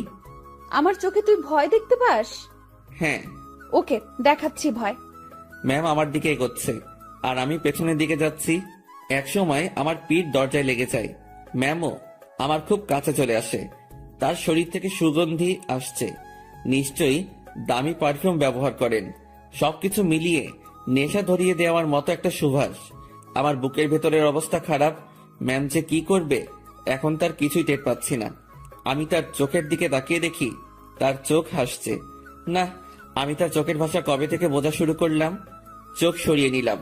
ওই আমার দিকে তাকা। আবার তাকালাম। উপায় নেই, তাকাতেই হবে। এইভাবেই তাকিয়ে থাক। চোখ দিয়ে পানি বের হবে। হোক। আমার খুব লজ্জা লাগছে। এতটা কাছে আসলেন কেন? তুই পালিয়ে যেতে পারিস, তাই একটু আটকানোর চেষ্টা। জানি না এরপর থাকবি কিনা, চেষ্টা করে দেখতে সমস্যা কি? কি চেষ্টা করবেন? ইরা ম্যাম আমার নাকের সাথে নাক লাগালো। উনি মিটি মিটি হাসতেছেন। ওই অবস্থাতেই তিনি কথা বলা শুরু করলেন। মুভিতে তোর জায়গায় আমি থাকতাম, আর আমার জায়গায় তুই, কিন্তু এখানে ঠিক উল্টোটা হচ্ছে। আমি আর চোখ খুলে রাখতে পারলাম না, বন্ধ করে ফেললাম। চোখ খুলে রাখার শক্তি আমার নেই। আহারে আমার বেষ্টু। কথাটা বলে উনি আমার নাকে তার নাক ঘষা শুরু করলো। ম্যাম, একটু সরে দাঁড়ান। আগে বল পালাবি না? পালাবো না। প্রমিস কর। প্রমিস, পালাবো না। এভাবে হবে না। তাহলে? ইরা তার জামাটা সরিয়ে বলল, নাভি টাচ করে বলতে হবে। ওনার নাভি দেখেই আমি চোখ সরিয়ে ফেলি। অসম্ভব সুন্দর একটা জিনিস দেখলাম। চোখটা বারবার সেই দিকে তাকাতে চাইছিল। কোন রকম অন্যদিকে তাকিয়ে আছি। এই নে, এটা টাচ করে প্রমিস কর। ওইখানে টাচ করে শুধু শুধু? আমি তো বললাম প্রমিস। আমি বিশ্বাস করি না। ম্যাম, ওখানে আমি হাত দিতে পারবো না, যত যাই বলেন। কেন? আপনার যে বর হবে সে দিবে। আচ্ছা, তুই আমার হবু বর, এখন নে টাচ কর। চিচি ম্যাম, কি বলেন? এক আদেশ এতবার দিতে পারবো না, কিন্তু আমি তোরে দিতে বলছি না। আমার লজ্জা করে। তোর লজ্জার আমি রাগাবিরা বলে দিলাম। ম্যামের মাথা পুরো গেছে মনে হয়, না করে এসব কথা বলছে তাও আমাকে। উনাকে জিজ্ঞেস করা ছাড়া কোনো উপায় নেই। ম্যাম এমন করতেছেন কেন? আমার গালে এক থাপ্পড় দিয়ে বলল, আমি যেটা বলি সেটা না করে তুই আমাকে উল্টো প্রশ্ন করতেছিস। তাহলে কি ধরবো? তো ভাবছি মায়ের খাবার থেকে ধরাই ভালো। আর সত্যি কথা বলতে, দেখার পর আমি লোভ সামলাতে পারছি না। আমি ওনার নাভির উপর জাস্ট হাতটা রাখলাম। উনি একবার চোখ বন্ধ করে আবার চোখ খুললেন। চুপ কেন? কথা দিলাম যাব না। গুড, এখন হাত সরিয়ে নে। ও সরি ম্যাম, আমার থেকে দূরে গেল, আমি বাঁচলাম। উনি আবার বলতে শুরু করলেন, বাবাকে চ্যালেঞ্জ করে আসছি, তোকেই বিয়ে করব আমি। ও আল্লাহ, না ম্যাম, এটা কি বলছেন আপনি? তুই বুঝবি না, আমি তোকে টাকা দেওয়ার পরেই ঝগড়াটা লাগছে। আমাকে নিয়ে পরিবারের সাথে ঝগড়া করতে গেছেন কেন? ওরা আমার চরিত্র নিয়ে কথা উঠাইছে, তারপর আমাকে বলেছে তোর সাথে নাকি আমার প্রেম আছে। আচ্ছা, মাথা ঠান্ডা করেন। হ্যাঁ, তোকে আমাদের বাসায় নিয়ে গেলে আমার মাথা ঠান্ডা হবে। ও আল্লাহ, এবার আমি শেষ। ম্যাম কি বলেন এগুলা? আমি কেন? ঝগড়ার সময় বলেছি আমি তোকে ভালোবাসি, তোকেই বিয়ে করব, আর তুই আমাদের বাসায়ই থাকবি। মানে আপনি আমার উপরে যাওয়ার টিকিট নিয়ে আসছেন, তাই না? জানি না, ব্যাগপত্র গুছিয়ে নে আর আমার সাথে চল। এইমাত্র বললেন জাস্ট না পালালেই হবে, এখন আবার বলছেন আপনাদের বাসায় নিয়ে যাবেন। দেখে নিলাম তুই আমার উপর কতটা দুর্বল আর কতটা ভালোবাসিস। না, আপনি কি যে বলেন, আমি আপনাকে সাধু, হইছে, অনেক হইছে। ড্যাব ড্যাব করে আমার দিকে তাকিয়ে থাকিস, আবার আমার নাভির দিকে তাকিয়েছিলি। আমি বুঝি না? ওনার যা কথার স্পিড, আমি পেরে উঠছিলাম না। এখন ওনার বায়না আমাকে তাদের বাসায় নিয়ে যাবে। আর যাই হোক, নিজের জানটা অকালে চলে যাক সেটা আমি চাই না। আমি তো যাবনি, সেটাই মনে মনে ঠিক করলাম। এখন ম্যামকে বোঝাতে হবে, ম্যাম আমি যাব না। রুমে ছুরি নেই? কি করবেন? হাত কাটবো আমার। এই না, তোর সাথে কথা নেই, ব্রেকআপ, যা। তুই মানা করার কে? ছুরি কই সেটা বল। না না ম্যাম, যাব আমি। দ্রুত তোর কাপড় গুছিয়ে ব্যাগে ওঠা। না, তুই ভাঁজ করে দে, আমি উঠাচ্ছি। আমি কাপড়গুলো ভাঁজ করে দিচ্ছি আর ভাবছি এইরকম জেদ ধরা ভালোবাসার জন্য আমি তার সাথে চলে যাচ্ছি। এটা কি ঠিক হবে? আমি ইরাকে ভয় ভয় বললাম, ম্যাম একটা কথা। বল। দেখেন, এরকম জেদ ধরা ভালোবাসা নিয়ে আপনার সাথে যাচ্ছি, এর কি কোনো গ্যারান্টি আছে? নাকি সময় শেষ হলে, জেদ শেষ হলে তাড়িয়ে দিবেন? ইরা কেমন ঢং করে আমার দিকে তাকালো, মাজায় দুটো হাত রেখে বলল, আমাকে কি আগের দিনের গ্রামের মাতব্বর মনে হয় যে 4-5টা বিয়ে করব? বিয়ে একটাই, আর ভালোবাসা একটাই। আপনি কি আমাকে ভালোবাসেন? না। তো নিয়ে যাচ্ছেন কেন? একসাথে থাকতে থাকতে ভালোবাসাটা হয়ে যাবে। আচ্ছা চলেন। দাঁড়া, কিছু কথা বলে নেই। জি বলেন। আমাদের তো জয়েন্ট ফ্যামিলি, বাসায় প্রায় 50 জনের বেশি মেম্বার আছে। কেউ যদি বলে তুই কি কাজ করিস, কি বলবি তখন? এখন তো বেকার, কি আর বলবো, বেকারই বলতে হবে। না, তুই যে পিয়নের চাকরি করিস সেটা বলবি। চাকরিটা তো নেই। আছে। আপনি বললেই হলো নাকি? স্যার আমাকে মানা করে দিয়েছে। কোম্পানির 60% শেয়ার আমার। মালিক তাহলে কে? জি আপনি। আজ বাসায় আমার সাথে থেকে কাল সকালে দুজন একসাথে অফিসে যাব, ঠিক আছে? জি ম্যাম, ঠিক আছে। যানটা হাতে নিয়ে ওনার সাথে রওনা দিলাম। ম্যাম কখন কি করে বোঝা বড় দায়। তার মাথায় যে কি করে আল্লাহ জানে, আর উনিই জানেন। ওনার বাসার দিকে যতই অগ্রসর হচ্ছি ততই বুকের ধুকপুকুনিটা বাড়ছে।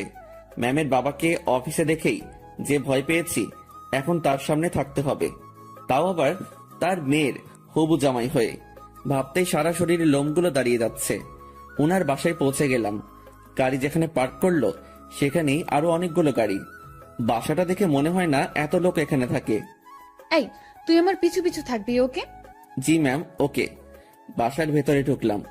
বসার ঘরে সবাই বসে আছে, কেউ কেউ আড্ডাতে মেতে আছে। আমাদেরকে দেখে সবার কাজ করা বন্ধ হয়ে গেল। আমি মাথা নিচের দিকে দিয়ে আছি, কারো দিকে তাকানোর সাহস নেই। এই ম্যামের জন্য আমি এই পরিস্থিতিতে পড়েছি। আমি ম্যামের কথা কেন শুনতেছি? আমি কি ওনাকে মনের অজান্তে ভালোবেসে ফেলেছি? না, ভাবনা ঢুকলে চলবে না, এখন অ্যাক্টিভ থাকতে হবে। ম্যাম যেটা বলবে সেটাই করতে হবে। ধীরে ধীরে বাসার সবাই চলে আসলো। ওনার বাবা মা তো প্রথম থেকেই এখানে ছিলেন। এই যে আমি আমার বরকে এনেছি, আজ থেকে ও এখানেই থাকবে। কেউ যদি আমাকে বাসা থেকে বের করে দেওয়ার কথা ভাবো তো আমার সম্পত্তি বুঝিয়ে দিয়ে তারপর বের করে দিও। তুই আমার মেয়ে। দেখো, ওর জেদ খুব। তুমি কিছু বলো না, ও ঠিক হয়ে যাবে। আর এই ছেলে তোর আমি। আমার দিকে তাকিয়ে কথা বলছে। আমি তো ভয়ে শেষ। ইরা, মা, তুই ওকে নিয়ে উপরে যা। ম্যাম আমাকে নিয়ে তার রুমে আসলো। অমায়িক সব সাজগোজ, রুমটা এত সুন্দর যে যেদিকে তাকাচ্ছি অবাক হচ্ছি। আমি তো রুম দেখাতে ব্যস্ত।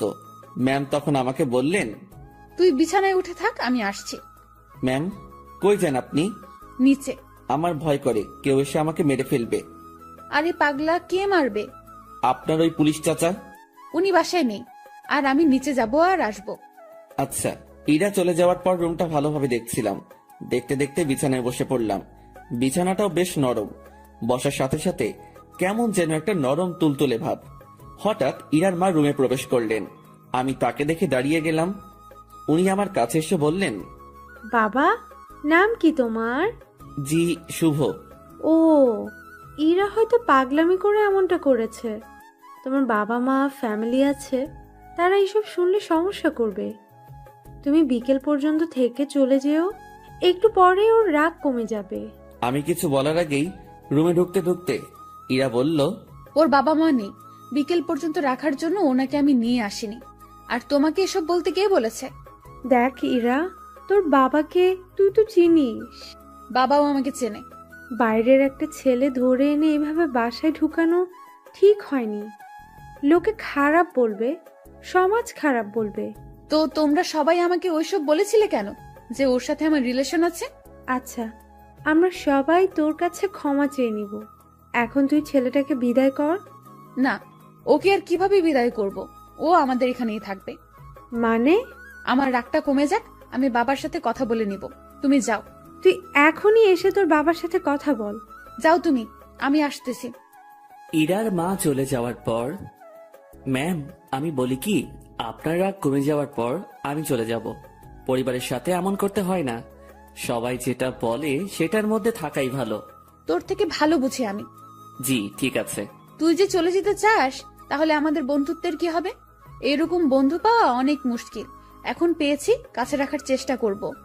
তুই এখান থেকে যাওয়ার কথা মুখে আনবি না। আচ্ছা ম্যাম, আমার সাথে কিছু সময় কথা বলে তার বাবার কাছে যায়। সেখানে তার বাবার সাথে অনেক কথা হয়, আর সেগুলো আমাকে এসে ম্যাম বলা শুরু করলো। শোন, তোর চাকরি কনফার্ম। ড্রাইভিং করতে পারিস? না। ও আচ্ছা, বাবাকে সত্যি কথাটা বলে দিয়েছি। আর রাগের মাথায় তোর সাথে অনেক কিছুই করে ফেলেছি। তুই মন খারাপ করিস না। আর তুই আমার বন্ধু, তোকে দূরে সরিয়ে দেব না, কাছেই রাখছি আমার ড্রাইভার হিসাবে। আমি যেখানেই যাব তুইও সেখানে। খুশি তো? ম্যাম এত কিছু করলেন, আমার তো এ বাসার লোকজনদের দেখলে ভয় করে। আরে পাগল, ভয় কিসের? আর তুই থাকবি তো আমার সাথে, একা একা তো না। হুম। আর তোর থাকার জায়গাও আমার খুব কাছে। মানে? মানে পাশের রুমে। আমার রুম থেকে তোর রুম যেতে বাইরে দিয়ে ঘুরে যেতে হবে না। 2 রুমের মাঝেই একটা দরজা আছে, দেখবি? আয়। ম্যাম আমাকে নতুন রুমটা দেখিয়ে দিল। ম্যামের কোনো বান্ধবী আসলে এই রুমেই থাকতো। বন্ধু হিসেবে এটা আমার জন্য ফিক্সড। সেই যে এসে রুমে ঢুকেছি, বের হওয়ার নামই নেই। কিভাবে বের হব? বাইরে বের হওয়ার কথা মনে হলেই হাত পা ঠান্ডা হয়ে আসে। এই বাসার মানুষকে বড্ড ভয় হয়। তবে আমি জানি না তারা কেমন। বিকেলবেলা ম্যাম আমাকে নিয়ে বের হয়। ম্যাম গাড়ি চালাচ্ছে আর ধীরে ধীরে আমাকে সবকিছু শিখিয়ে দিচ্ছে। মন দিয়ে সব দেখছিলাম আর শুনছিলাম। সন্ধ্যায় আবার বাসায় ফিরলাম। বাসার কাজের লোকটা আমার খাবার রুমে এসেই দিয়ে যাচ্ছে। তার মানে বাকিদের সাথে খেতে হবে না। বাঁচা গেল। ম্যাম তার রুমে বসে অফিসের কাজ করছে, আর আমি আমার রুমে বসে কোনো কাজ নেই। একবার রুমের এপাশ থেকে ওপাশে যাচ্ছি, কখন আবার রুমের জানালা খুলে দিয়ে দাঁড়িয়ে থাকি। আমার তো আবার প্রকৃতি দেখার অভ্যাস। আর একটু রাত হলো। এবার নজর গেল নিজের ব্যাগের দিকে। ব্যাগ থেকে কাপড় এখনো বের করা হয়নি। বিছানায় ব্যাগ নিয়ে গিয়ে কাপড় বের করছিলাম, আর তখনই সেই সকালের কথা মনে পড়ে গেল। ম্যাম কি টর্চারটাই না করেছিল সকালবেলা, আর সেখানে ওনার কাছে আসা পেটে হাত রাখা। এসব মনে পড়তেই হাসি পেল। একা একা হাসছিলাম। হঠাৎ রুমের ভেতরের দরজায় নক।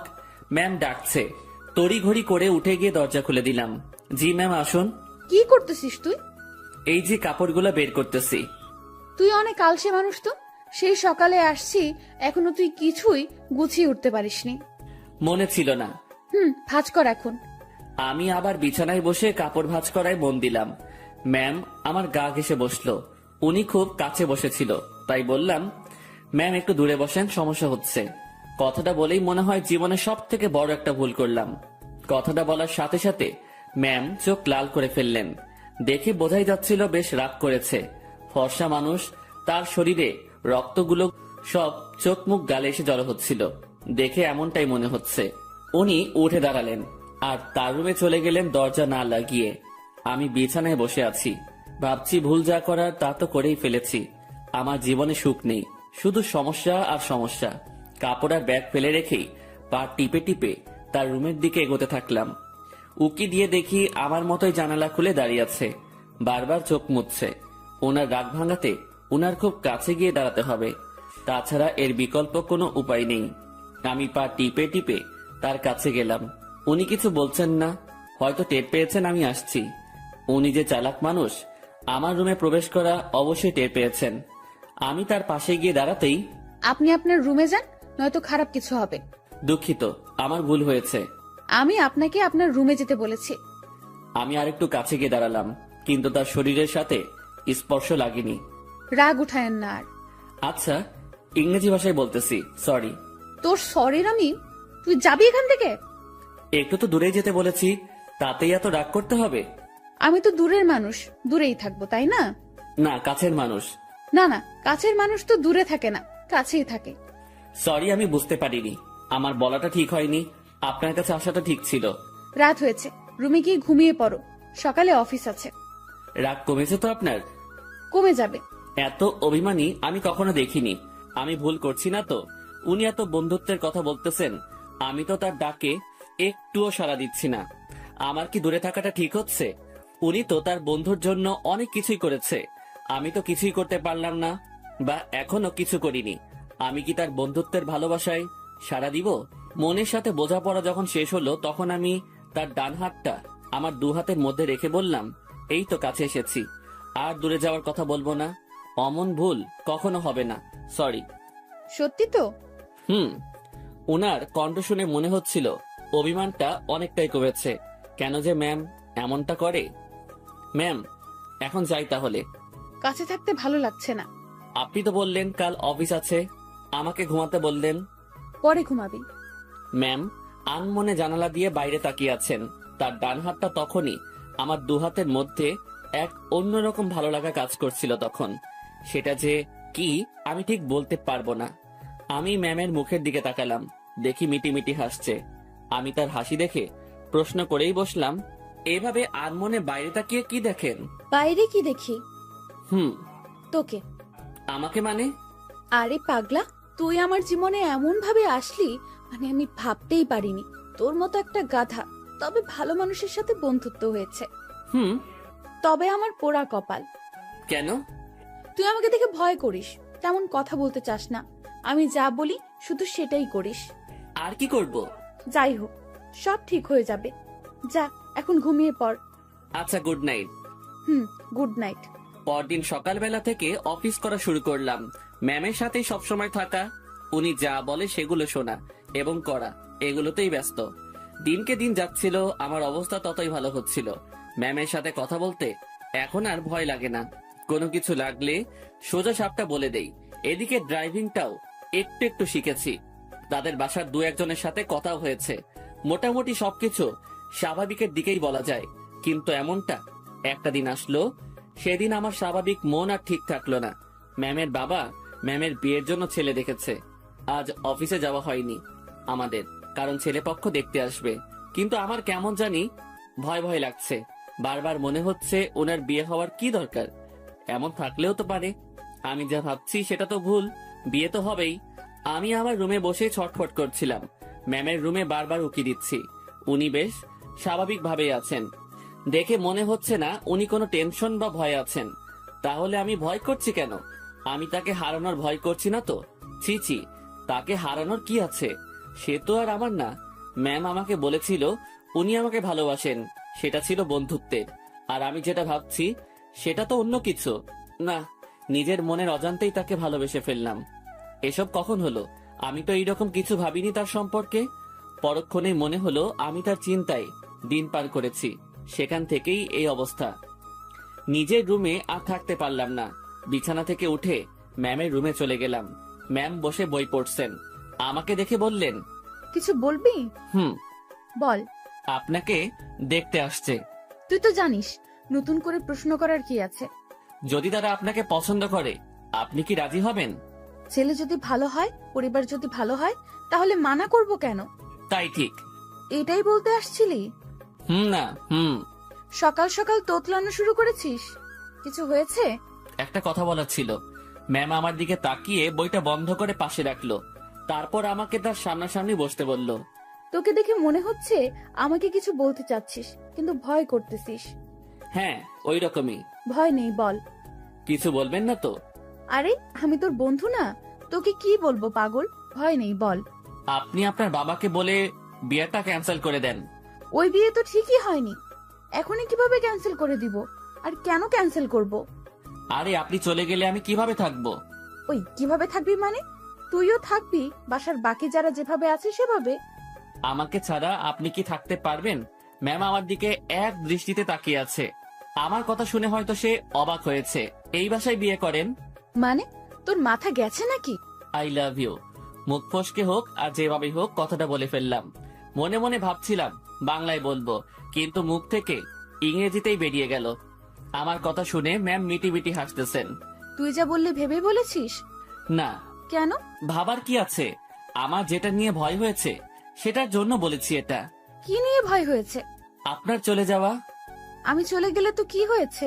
তুই একটা বিয়ে করবি, তার সাথে থাকবি, সে তোর কেয়ার করবে। আপনাকে লাগবে। বাচ্চাদের মতো আবদার করতেছিস কেন? জানি না। এ এক অন্যরকম শুভকে দেখছি, যে কখনো এভাবে আমার কাছ থেকে কিছু চায়নি। আচ্ছা, কি লাগবে, কি জন্য লাগবে, সবকিছু বুঝিয়ে বল। আমি কিছু বোঝাতে পারবো না। আপনাকে লাগবে, আর আপনাকে ভালোবাসার জন্য লাগবে। আমার এমন কথা শুনে ম্যাম লজ্জায় তো শেষ, অন্যদিকে তাকিয়ে হাসতেছে। হাসি থামিয়ে বলল, তো এখন আমাকে কি করতে হবে? আপনি বোঝেন না? যতই বুঝি, কিন্তু আপনাকে বলতে হবে। কি করতে হবে বলেন। একবার তো বললামই যে ভালোবাসি, আর আমার কাছে থাকতে হবে। যদি বলি ভালোবাসি না? আমি চুপ করে রইলাম। এই এই কথার উত্তর দে। আমি কিভাবে আটকাবো? চলে যাবেন, আমিও চলে যাব। কোথায় যাবি? জানি না। ও, তো বলেন, ভালোবাসার বীজ কবে বপন করেছিলেন, আর সেটা থেকে চারা গাছ হলো কিভাবে? ইরা নামের একটা পাখি আমার জমিতে এসে তার মুখ থেকে ভালোবাসার বীজটা ফেলে দিয়ে চলে যায়, আর সেই বীজটাই। পুরোটা বলার আগেই ম্যাম হাসতে হাসতে শেষ। উনার হাসি দেখে আমার রাগ হচ্ছিল। আমি ওনাকে কিছু বোঝাতে যাচ্ছি, আর উনি হেসে উড়িয়ে দিচ্ছেন। উনি হাসি থামিয়ে বললেন, আজ সকালটা অন্যরকম ভাবে শুরু হলো। এমন হাসির কথা কখনো শুনিনি। উনার কথা শুনে বেশ লজ্জা পেলাম। হয়তো মনের কথাটা বলা ঠিক হয়নি। আমি তার সামনে থেকে উঠলাম আর নিজের রুমে যাওয়ার জন্য পা বাড়ালাম। ম্যাম ডেকে বললেন, কই যাস? ঘুম পাচ্ছে, ঘুমাবো। ঘুম নাকি রাগ? না, ঘুম। রাগ। না ম্যাম, ঘুমই পাচ্ছে। আমার জানা আছে, তুই এখানে এসে বস। কথা না শুনলে বকা দিবে। বাধ্য হয়ে আবার তার সামনাসামনি বসলাম। আমার আর তোর মাঝে সম্পর্কটা কিসের? বন্ধুত্বের। তো আমি কি বন্ধুর কথা শুনে হাসতেও পারবো না? পারবেন। আর হাসলেন তো? কথার মাঝে এমন রাগ সুর ভাসতেছে। না, রাগ করিনি। আচ্ছা, ভেবে দেখ তো, তুই যে আমাকে ভালোবাসার কথা বললি, সেটা নিয়ে আমি কি কোনো উপহাস করেছি? তোর কথা শুনে হাসি পাচ্ছিল, তাই একটু হাসলাম। আর আমাকে যেটা বললি সেটার উত্তর না নিয়ে কই যাস? হ্যাঁ, আমি ভুলে বলে ফেলেছি, সরি। লাত্তি খাবি কুত্তা। ভালোবাসি বল। আপনি হাসবেন তাই বলবো না। আমার ভালোবাসার দাম আছে। ওরে বাবা, একটু হাসছি তাই কত রাগ? তো শুনি, আপনার ভালোবাসার দাম কত? সেটা আপনার না জানলেও হবে। আপনি বই পড়েন। আমি গেলাম। আমি চলে যাচ্ছিলাম, উনি আমার হাত ধরে ফেললেন।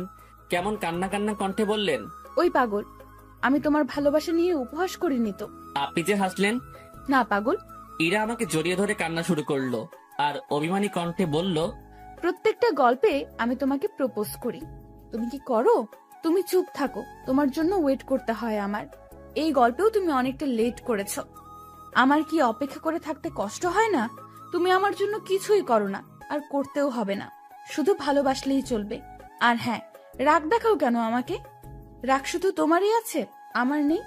আর কখনো যদি তোমার কথায় রাগের সুর পাই, তো তখনই ব্রেকআপ। উনি যা বললেন তাতে মুখের কথা কেড়ে নেওয়ার মতো। আচ্ছা, আমি বাবাকে তোর কথা একবার সিরিয়াসলি বলবো। না। কেন? উনি যদি মানা করে, আর আপনাকে যদি সরিয়ে বা আমাকে যদি। বন্ধুত্বের উপর বিশ্বাস রাখ। ইরা আমাকে ছেড়ে দিল, সেও বেশ চিন্তিত, সাথে আমিও। আমি ওই পরিস্থিতির সময় শুধু তার কথাই ভাবছিলাম, অন্য কোনো কিছুই মাথায় আসছিল না। দুপুরে ইরাকে দেখতে আসলো, দেখে চলে গেল। হয়তো তারা পছন্দ করেছে। পছন্দ না করে উপায় নেই, রুমে বসে হতাশ হওয়া ছাড়া আমার কোনো উপায় ছিল না। ইরা সেই যে বেরিয়ে গেছে, আর রুমে আসার নাম নেই। আমিও বাইরে যাওয়ার সাহস পাচ্ছি না। দুপুরে শুধু বাড়ির কাজের মেয়েটা খাবার দিয়ে চলে যায়। আমার এমন অবস্থা মনে হচ্ছে কোনো কারাগারে আছি, বাইরে বেরোনোর কোনো পথ নেই। সন্ধ্যায় ইরা রুমে আসলো। উনি আসতে না আসতেই আমিও তার রুমে গেলাম, আর গিয়ে যা শুনলাম সেটা আমি কখনোই ভাবিনি। উনি বলতে শুরু করলেন, বাবার ছোটবেলার বন্ধুর সাথে আমার বিয়ে ঠিক করেছে। ওনারা আমাকে দেখে পছন্দ করেছে। আজ ওনাদের যে হাসি মুখ দেখলাম, সেটা আমি ভাঙতে পারবো না। কথাটা শুনে বুকের ভেতরটা কেমন যেন আটকে গেল। মনে হলো বুকে পাথরের ভর করছে। শুনেছি বুক ভার হলে চোখে পানি চলে আসে, আমি কোনো রকম চোখের পানি সামলিয়ে বললাম, সমস্যা নেই, আপনি যেটা করেন। তুই আমার উপর রাগ করলি তাই না? আরে না, আপনার সিদ্ধান্তে আমি খুব খুশি। পরিবারের কথা চিন্তা করে সব করতে হয়। তোমার কথায় কান্নার আওয়াজ পাচ্ছি। আরে না, কি যে বলেন, কান্না করব কেন? আমি রাজি হওয়াতে আমার বাবা যে খুশি হয়েছে সেটা আমি তার চোখ মুখ দেখেই বুঝেছি। আচ্ছা আপনি করেন, আপনি রেস্ট নেন, আমি আমার রুমে যাই। আমি রুমে এসে আর কি করব? ছেলেদের তো আওয়াজ করে কান্না করতে নেই, লোকে খারাপ বলবে। রুমের মধ্যে কিছুক্ষণ থাকলাম, ভালো লাগলো না। বাসার ছাদের দিকে রওনা দিলাম। আমি কখনো যাইনি এই বাসার ছাদে, এই প্রথম যাচ্ছি। ছাদে পৌঁছে এক করে চুপটি করে দাঁড়িয়ে আছি। ভাবছি ম্যামের কাছ থেকে বিদায় নিয়ে চলে যাব, কারণ এ কষ্ট সহ্য করার মতো না, আমি সহ্য করতে পারছি না। হঠাৎ ছাদে কারো উপস্থিতি টের পেলাম। একটা লোক আমার দিকে এগিয়ে আসছে। কাছে আসতেই তার ফেস দেখে বুঝলাম এটা ইরার কাকা। এই শীতে এত রাতে ছাদে কি করিস? না মানে এমনি বাতাস খেতে আসছিলাম একটু। কি, এই শীতে বাতাস? রুমে বসে ভালো লাগছিল না, তাই আর কি। বেশ চালাক তুই। ভাবছি কি চালাকি করলাম। আমার কথা সোজা উত্তর দিবি। জি স্যার। ইরাকে ভালোবাসিস? কি বলবো বা কি বলা উচিত? সত্যিটা কি বলবো? আবার আমার কোনো বিপদ আসবে না তো? সত্যিটাই বলবো, যা হবার হবে। ভালোবাসি। এই জন্যই তোকে চালাক বলছি। তো কতদিন হলো তোদের রিলেশনের? কয়েক ঘন্টা। মানে? আজ সকালে উনাকে ভালোবাসার কথা বলেছি। তো সে কি বলছে? প্রথমে হ্যাঁ বলেছিল, তারপর? ছেলেপক্ষ দেখে যাওয়ার পর আমাকে মানা করে দেয়। কেন? উনি এই বিয়েতে রাজি হওয়ায় আপনারা বাসার সবাই খুশি হয়েছেন অনেক। আপনাদের হাসি মুখ দেখে এসে উনি আমাকে মানা করে। বাহ, তুই তো বেশ সাহস নিয়ে আমার সাথে কথা বলছিস। ভয় করছে না তোর? আপনি তো সত্যিটা বলতে বললেন। তো তুই এখন কি করবি? চলে যেতে হবে এখান থেকে। রাতেই? না, সকালে ওনার দেখা করে চলে যাব। বাহ, তো দেবদাস হয়ে কোথায় ঘুরে বেড়াবি? আমি চুপ হয়ে গেলাম। উনি মজা নিচ্ছেন বোঝাই যাচ্ছিল। চুপ হয়ে গেলি কেন বল? জি স্যার, কিছু না, আমি আসলে ভুল করেছি, মাফ করে দিন। আমি কাল সকালেই চলে যাব। যা রুমে যা। জি। এই শোন। বলেন। স্মোক করিস? জি না। বাসা কোথায় তোর? রাজশাহী। সমস্যা? জি স্যার, বুঝলাম না। কিছু না, সকাল সকাল চলে যাস। নেক্সট টাইম আমার সামনে পড়লে সমস্যা হবে তোর।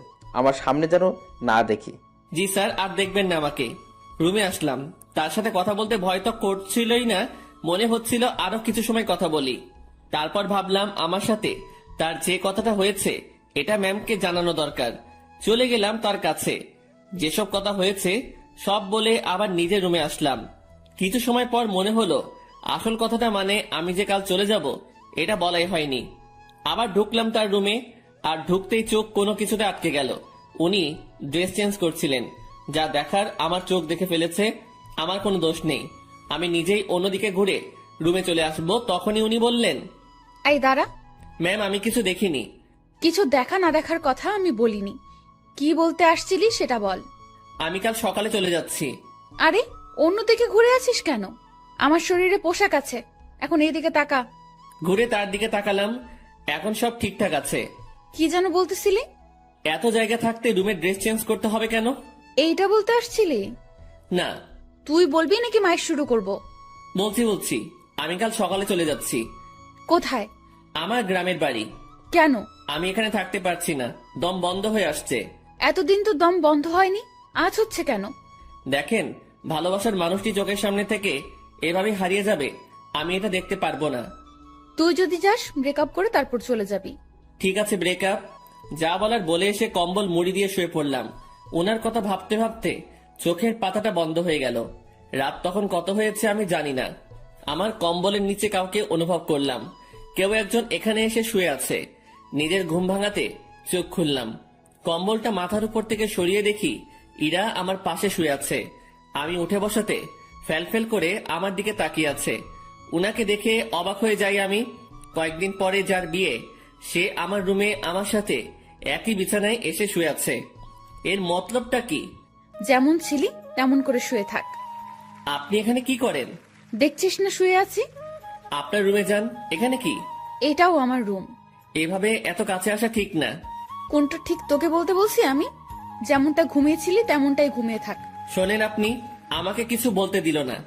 উনি উঠে আমার মুখ চেপে ধরলো, তারপর শুয়ে দিয়ে উনি আমার পেটের উপর বসে কম্বলটা আমার মাথার পেছনে গুজে দিল। তারপর তার ফোনের লাইট অন করে সাইডে রাখলো। ম্যাম তার পা দুটো ভাঁজ করে ভালোভাবে আমার পেটের উপর বসলো, তারপর তার হাত দুটো গালে রাখলো। বাইরে থেকে এই অবস্থা দেখে মনে হবে একটা ত্রিভুজের মতো, ভেতরে আলো থাকায় ছোট্ট একটা 3 কোণা ঘরের মতোই লাগছিল। তারপর তোর সাহস কি করে হয় আমার সাথে ব্রেকআপ করার? আমি চুপ। শুভ, উত্তর দে, না হলে তোর খবর আছে। আপনার যাতে ভালো হয় সেই জন্যই করেছি। তুই ব্রেকআপ করার কে? করলে আমি করব। আমি করতে পারি না। তুই কেন করবি? ভালো তো আমি বাসি, ব্রেকআপ আমি করব। আর আমি কি ভালোবাসি না? আমার থেকে কম, সো তোর ব্রেকআপের কোনো দাম নাই।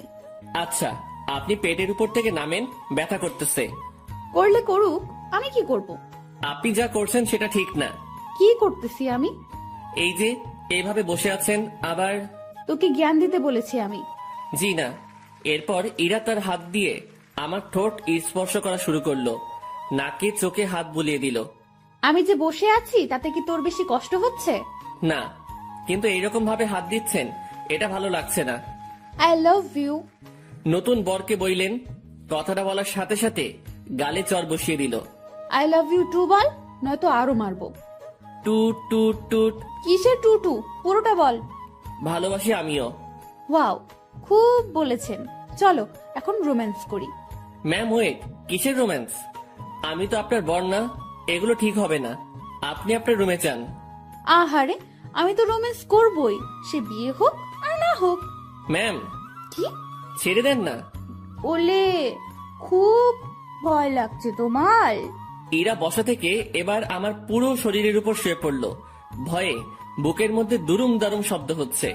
ইরা এবার আমার বুকের উপর হাত রেখে তাতে তার থুতনি রাখলো আর বোকা বোকা গলায় বলল, ভয় নেই, এই যে তোমার কাঁধ থেকে মাথা পর্যন্ত আজ আমি এইটুকুতে আমি যা ইচ্ছা করব। ওনাকে আর থামাতে পারলাম না। ভেতরে ফোনের লাইট নিভিয়ে দিয়ে আমার ঘাড়ে আর গলায় তার ঠোঁটের স্পর্শ দেওয়া শুরু করলো। তার খোলা চুলগুলো আমার দিকে হেলেছিল, আর উনি তো তার কাজ করেই যাচ্ছেন। কিছু সময় পর, আমি তোমার বুকে এখন ঘুমাবো, সকালে আমাকে ডেকে দিও। আমি কিছু করতে পারি না। তুমি আবার করবা? তুমি মানে, সরি, আপনি যেগুলো করলেন। ওই না, তুমি কেন করবা? তুমি কিচ্ছু করতে পারবে না। হুম। রাগ। আরে না, কি বলেন, রাগ করবো কেন? সরি। ইরা ফোনের লাইট আবার অন করলো। উনি ওনার গলা থেকে ওড়নাটা সরিয়ে দিতে নিচ্ছিল, আমি থামিয়ে দিলাম। কি করছেন? তুমি না বললে কি যেন করবা? আপনার ওই গলাটুকুই লাগবে। হ্যাঁ, এই আমাকে কিছু করতে দিল না, আর এখন উনি বায়না ধরে বসে আছেন। লোভ তো আপনি ধরিয়েছেন। এই, আমার দোষ দিবা না একদম। লোভ সামলাতে পারো না তুমি? হুম। এই যে গলাটুকুই শুধু, এর নিচে আসলে মায়ের ওকে। আচ্ছা। কি মানুষ রে বাবা, নাও করে না। আমি উঠে বসে ওনার গলায় আমার ঠোঁটের স্পর্শ দিতে লাগলাম। ইরার মতো আমি বেশি সময় নিলাম না। একটু পরে বললাম, রুমে গিয়ে ঘুমিয়ে পড়ো। এটা আমার রুম। এখানেই থাকবে? হ্যাঁ। দুজন একে অপরের দিকে তাকিয়ে আছি। তাকিয়ে থাকতে থাকতে দুজনই কান্না করে দেই। ইরা আমাকে বলল, এই তুমি কান্না করতেছো কেন? এভাবে কখনো তো পাবো না। ধুর, পাগলকে বলে পাবে না। তুমি তো চলেই যাবে। আমি থাকার চেষ্টা করব। আর তুমি কান্না করতেছো কেন? বলা যাবে না। বলো না। পাগলটাকে অনেক ভালোবেসে ফেলেছি। ইরার আমার কপালের সাথে তার কপাল ঠেকালো। ওর চোখের পানি আমার মুখের উপর পড়ছে। অনেক কান্না হয়েছে, থামো। এখানে থাকবো, না করো না প্লিজ। আচ্ছা থাকো। তোমার বুকের উপর ঘুমাবো। হুম। রাগ করবে না তো? না। ইরা আমার গালের সাথে গাল লাগিয়ে শুয়ে পড়লো। দুজন ভোরে উঠবো, উঠে হাঁটতে বের হব। তোমার কাকা আমাকে চলে যেতে বলেছে সকালে। ওনার সাথেই বের হব। কি? তোমাকে কিছু ভাবতে হবে না। উনি আমাকে দেখলে গুলি করবে। আমি যদি বলি জামাই বলে ডাকবে। মানে? তুমি যে বললা ওনার সাথে কথা বলছো। হুম। উনি আবার আমাকে কল করেছিল, আমি সব সত্যিই বলেছি। তারপর উনি কি বললো জানো? কি বললো? আমাদের বিয়ের দায়িত্ব উনি নিয়েছেন, সব উনি সামলাবেন। উনি তোমাকে অনেক পছন্দ করেছেন। কি জন্য? সেটা আমি কিভাবে বলবো? সত্যি কথা বলেছো, তাই মনে হয় ভালো লেগেছে তার। ও। আর কোনো কথা না, এবার শুধু ঘুম হবে। ঘুম ঘুম আর ঘুম হবে। চোখ বন্ধ করো পাগল। দুজনেই ঘুমিয়ে গেলাম। পরদিন ভোরে ইরা আমাকে ডেকে তুললো। তারপর হাঁটতে বের হলাম। পথে সত্যি সত্যি ইরার কাকার সাথে দেখা হলো। উনি আমাদেরকে দেখে মুচকি হাসলেন, কিন্তু কিছু বললেন না। এই চলো জগিং করি, ভুঁড়ি হতে দেওয়া যাবে না। ভুঁড়িওয়ালা বর আমার পছন্দ না। ওনার কথা শুনে মুচকি হাসা ছাড়া উপায় নেই। সকালে সব কাজ শেষে অফিসে আসলাম দুজন। অফিসের কেউ এ ব্যাপারে কিছু জানে না, তাই কোনো সমালোচনাও হয়নি। এসব বিষয় জানলে কেউ না কেউ আমাকে জিজ্ঞাসা করতই। দুপুরের পর এক শার্ট প্যান্ট কোট পরা ভদ্রলোক ইরা রুমে ঢুকলো। লোকটিকে দেখে কেমন যেন সন্দেহ হচ্ছিল আমার। কিছু সময় পর ইরা আমাকে ডাকলো। রুমে ঢুকে দেখি ম্যাম বেশ রাগান্বিত। জি ম্যাম বলেন। এই যে এটাই আমার পাগল, দেখে নিন। আমি মনে মনে ভাবছি, হ্যাঁ, ম্যামের লাজ লজ্জা কিচ্ছু নেই, এইভাবে কেউ পরিচয় করিয়ে দেয়? তো কিছু বলবেন আর? এরকম একটা ছেলেকে আপনার পছন্দ? ওর কিছু আছে? দেখতে তো কেমন জানি লাগে। ওই আমার পাগলের মধ্যে কি আছে না আছে আমি জানি, আপনাকে বুঝতে হবে না। আপনি আসতে পারেন। ভেবে দেখেন, এর সাথে থাকলে আপনার জীবন নষ্ট হতে পারে। এই শালা, ভাষা খারাপ করবি না। জীবন নষ্ট হবে মানে? ম্যাম তো তাকে মারার জন্য উঠেছে। এতক্ষণে বুঝলাম এই লোকটাই ম্যামকে দেখতে আসছিল। ম্যাম যেভাবে মারার জন্য দাঁড়িয়েছে, লোকটি ভয়ে চেয়ার উল্টে পড়ে যায়। ম্যামকে থামিয়ে আমি ওনাকে টেনে তুললাম। দেখছিস আমার পাগলের মধ্যে কি আছে? সে চলে গেল। ম্যাম, এইভাবে কেউ ভয় দেখায়? আরে ভাই বলিস না, মাথাটাই খারাপ করে দিছে। আমি কত বুঝালাম, বুঝলোই না। আমি বাইরে চলে আসছি। ম্যাম তখন পেছন থেকে ডাকলো। ওই আমার পাগল। জি ম্যাম বলেন। উনি মুচকি হেসে বললেন, কিছু ফাইল কপি করতে হবে, একটু সাহায্য করবেন? আমি করে দিচ্ছি। আরে আমার রুমের মেশিনে কালি নেই, তুমি ম্যানেজারের রুম থেকে বের করে নিয়ে আসো। আচ্ছা। ইরা ফাইলগুলো আমার হাতে দিল। উনিও ফাইলটা ধরে আছেন, আমিও এক পাশে ধরে আছি। উনি ছাড়ছেন না। রাগ করলে নাকি আবার? ছি না ম্যাম, রাগ করবো কেন? এই যে কাজ করাচ্ছি। এটা তো আমারই কাজ। তোমাকে দিয়ে কাজ করাতে ইচ্ছে করে না গো। আমার কাজ করতে ইচ্ছে করে। স্যার যান, এখন এগুলো কপি করে নিয়ে আসেন। আর হ্যাঁ, আজ বাসায় ফিরতে রাত হবে। সন্ধ্যায় বাইরে গিয়ে খেয়ে এসে আবার কাজ শুরু করব, ঠিক আছে? আচ্ছা ঠিক আছে। সন্ধ্যায় দুজন বাইরে গিয়ে খেয়ে আসি, তারপর আবার কাজ শুরু। বিকেল থেকেই আমি ম্যামের রুমে বসে ওনার কাজ দেখছি মনোযোগ দিয়ে। মাঝে মাঝে কথা হচ্ছে। কাজ শেষের দিকে ম্যাম তখন বলল, আজ কি করব জানো? কি করবেন? এই যে তুমি করে বলো। কি করবা?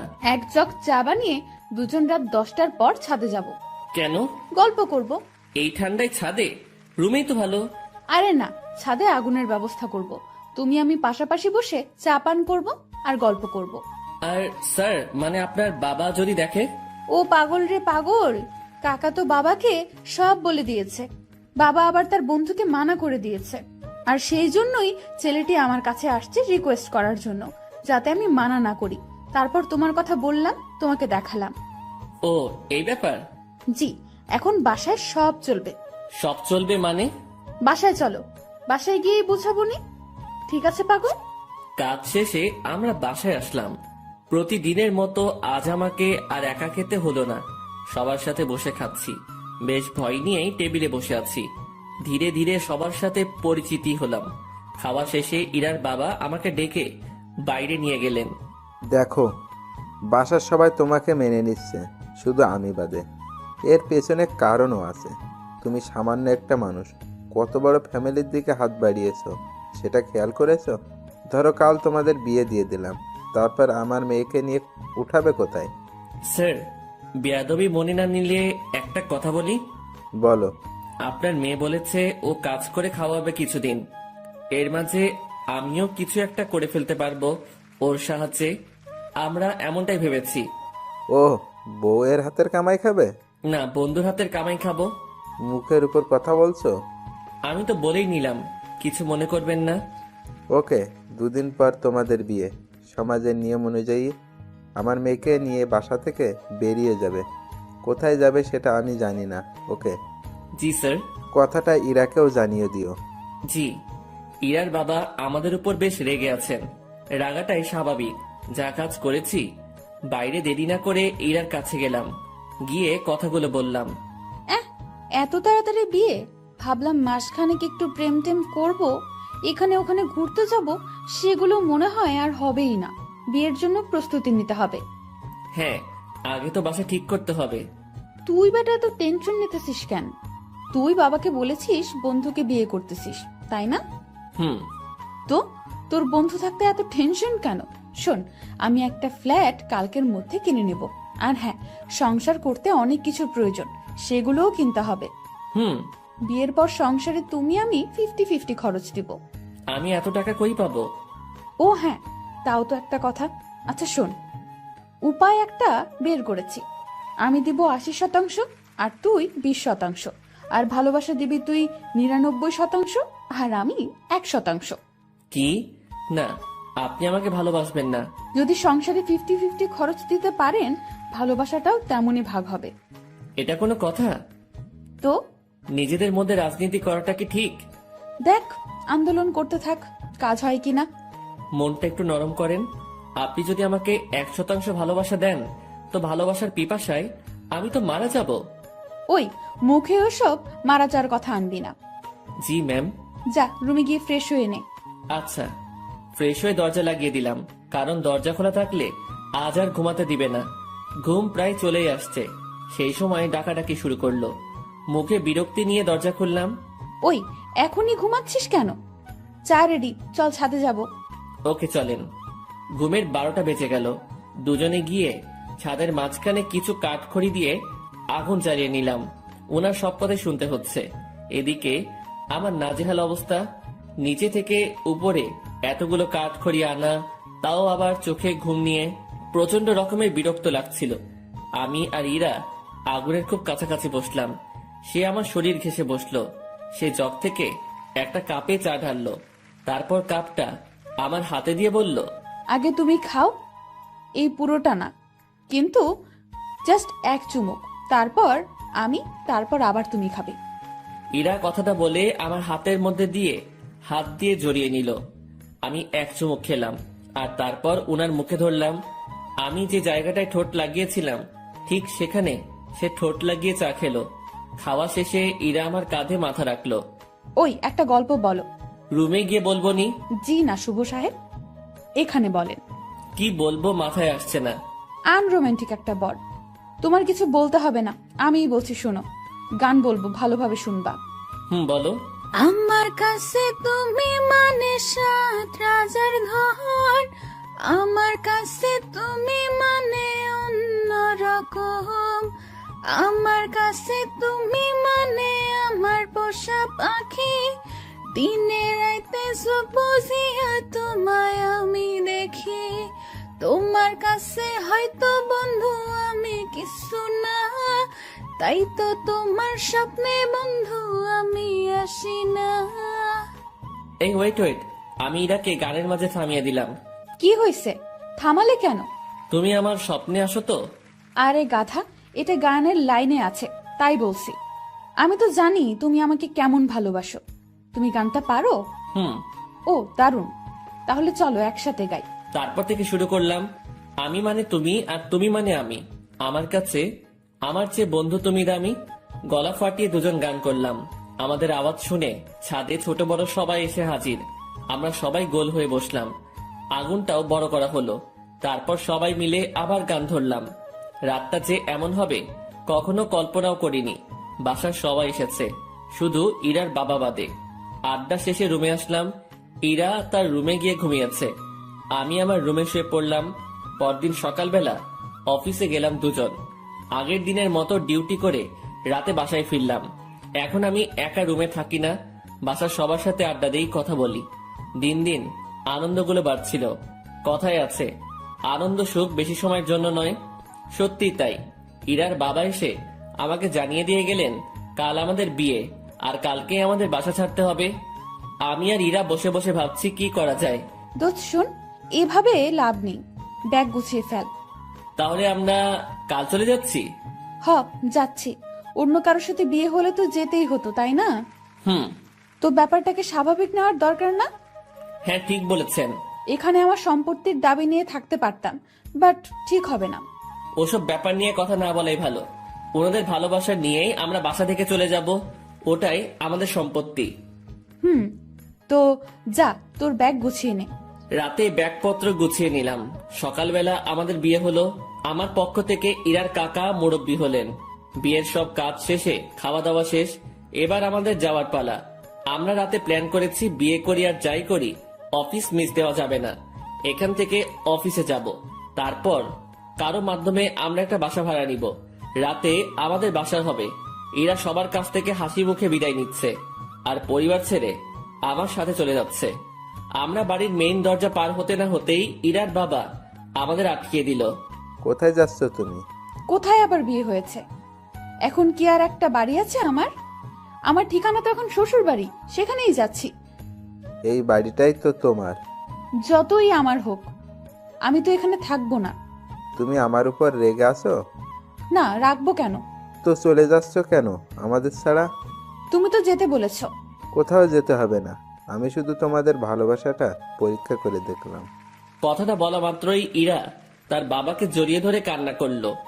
পরে আমরা দুজন জানতে পারলাম এটা তাদের একটা প্ল্যান ছিল। কান্নাকাটি শেষে আমরা আমাদের রুমে ফিরে আসলাম। তখনই অফিসে যেতে চাইছিলাম, সবাই ধরে আমাদেরকে উপরে পাঠিয়ে দিয়েছে। যাক, এখন থেকে আমি দুষ্টামি করতে পারবো। এবার ওনাকে একটু দেখিয়ে দেই আমি কি পারি। ইরা শাড়ি পরেছিল, আমি তার কাছে গিয়ে জড়িয়ে ধরে এক হাত তার পেটে রাখলাম। ওই, কি করিস তুই? কি করি মানে, বুঝছো না? তুই ছাড়। না, ছাড়বো না। আরে ভাই, এগুলো এখনই না, দেরি আছে, আমার কিছু কথা আছে। কোনগুলো? এখনই না। তুই যা করছিস। আমি তো কিছুই করছি না বা করতে চাইছি না। তাহলে এখানে হাত দিয়েছিস কেন? এমনি। এমনি, তাই না? ইরাকে ছেড়ে দিলাম।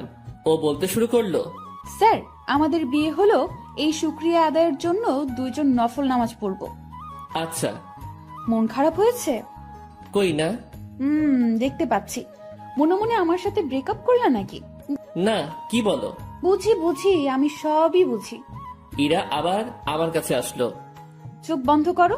আমি চোখ বন্ধ করলাম। যেখানে হাতটা দিয়েছিলে সেখানে হাতটা রাখো, তবে এদিক সেদিক নিয়ে যেও না জানো, কারণ বাকি জায়গায় তোমার স্পর্শগুলো আমি ভিন্নভাবে নিতে চাই। বুঝেছি। ঠোঁটে চুমু দেই। দাও। দিব না। কেন? পচা তুমি, তাই। আমি কি করলাম? আমাকে আমার বাবা মার কাছ থেকে চুরি করেছো। আচ্ছা, তাহলে তাদের জিনিস ফেরত দিয়ে আমি চলে যাই। এই না। কেন? কারণ আমি চোরের প্রেমে আহত। দুজন মুচকি এসে একে অপরকে জড়িয়ে ধরলাম।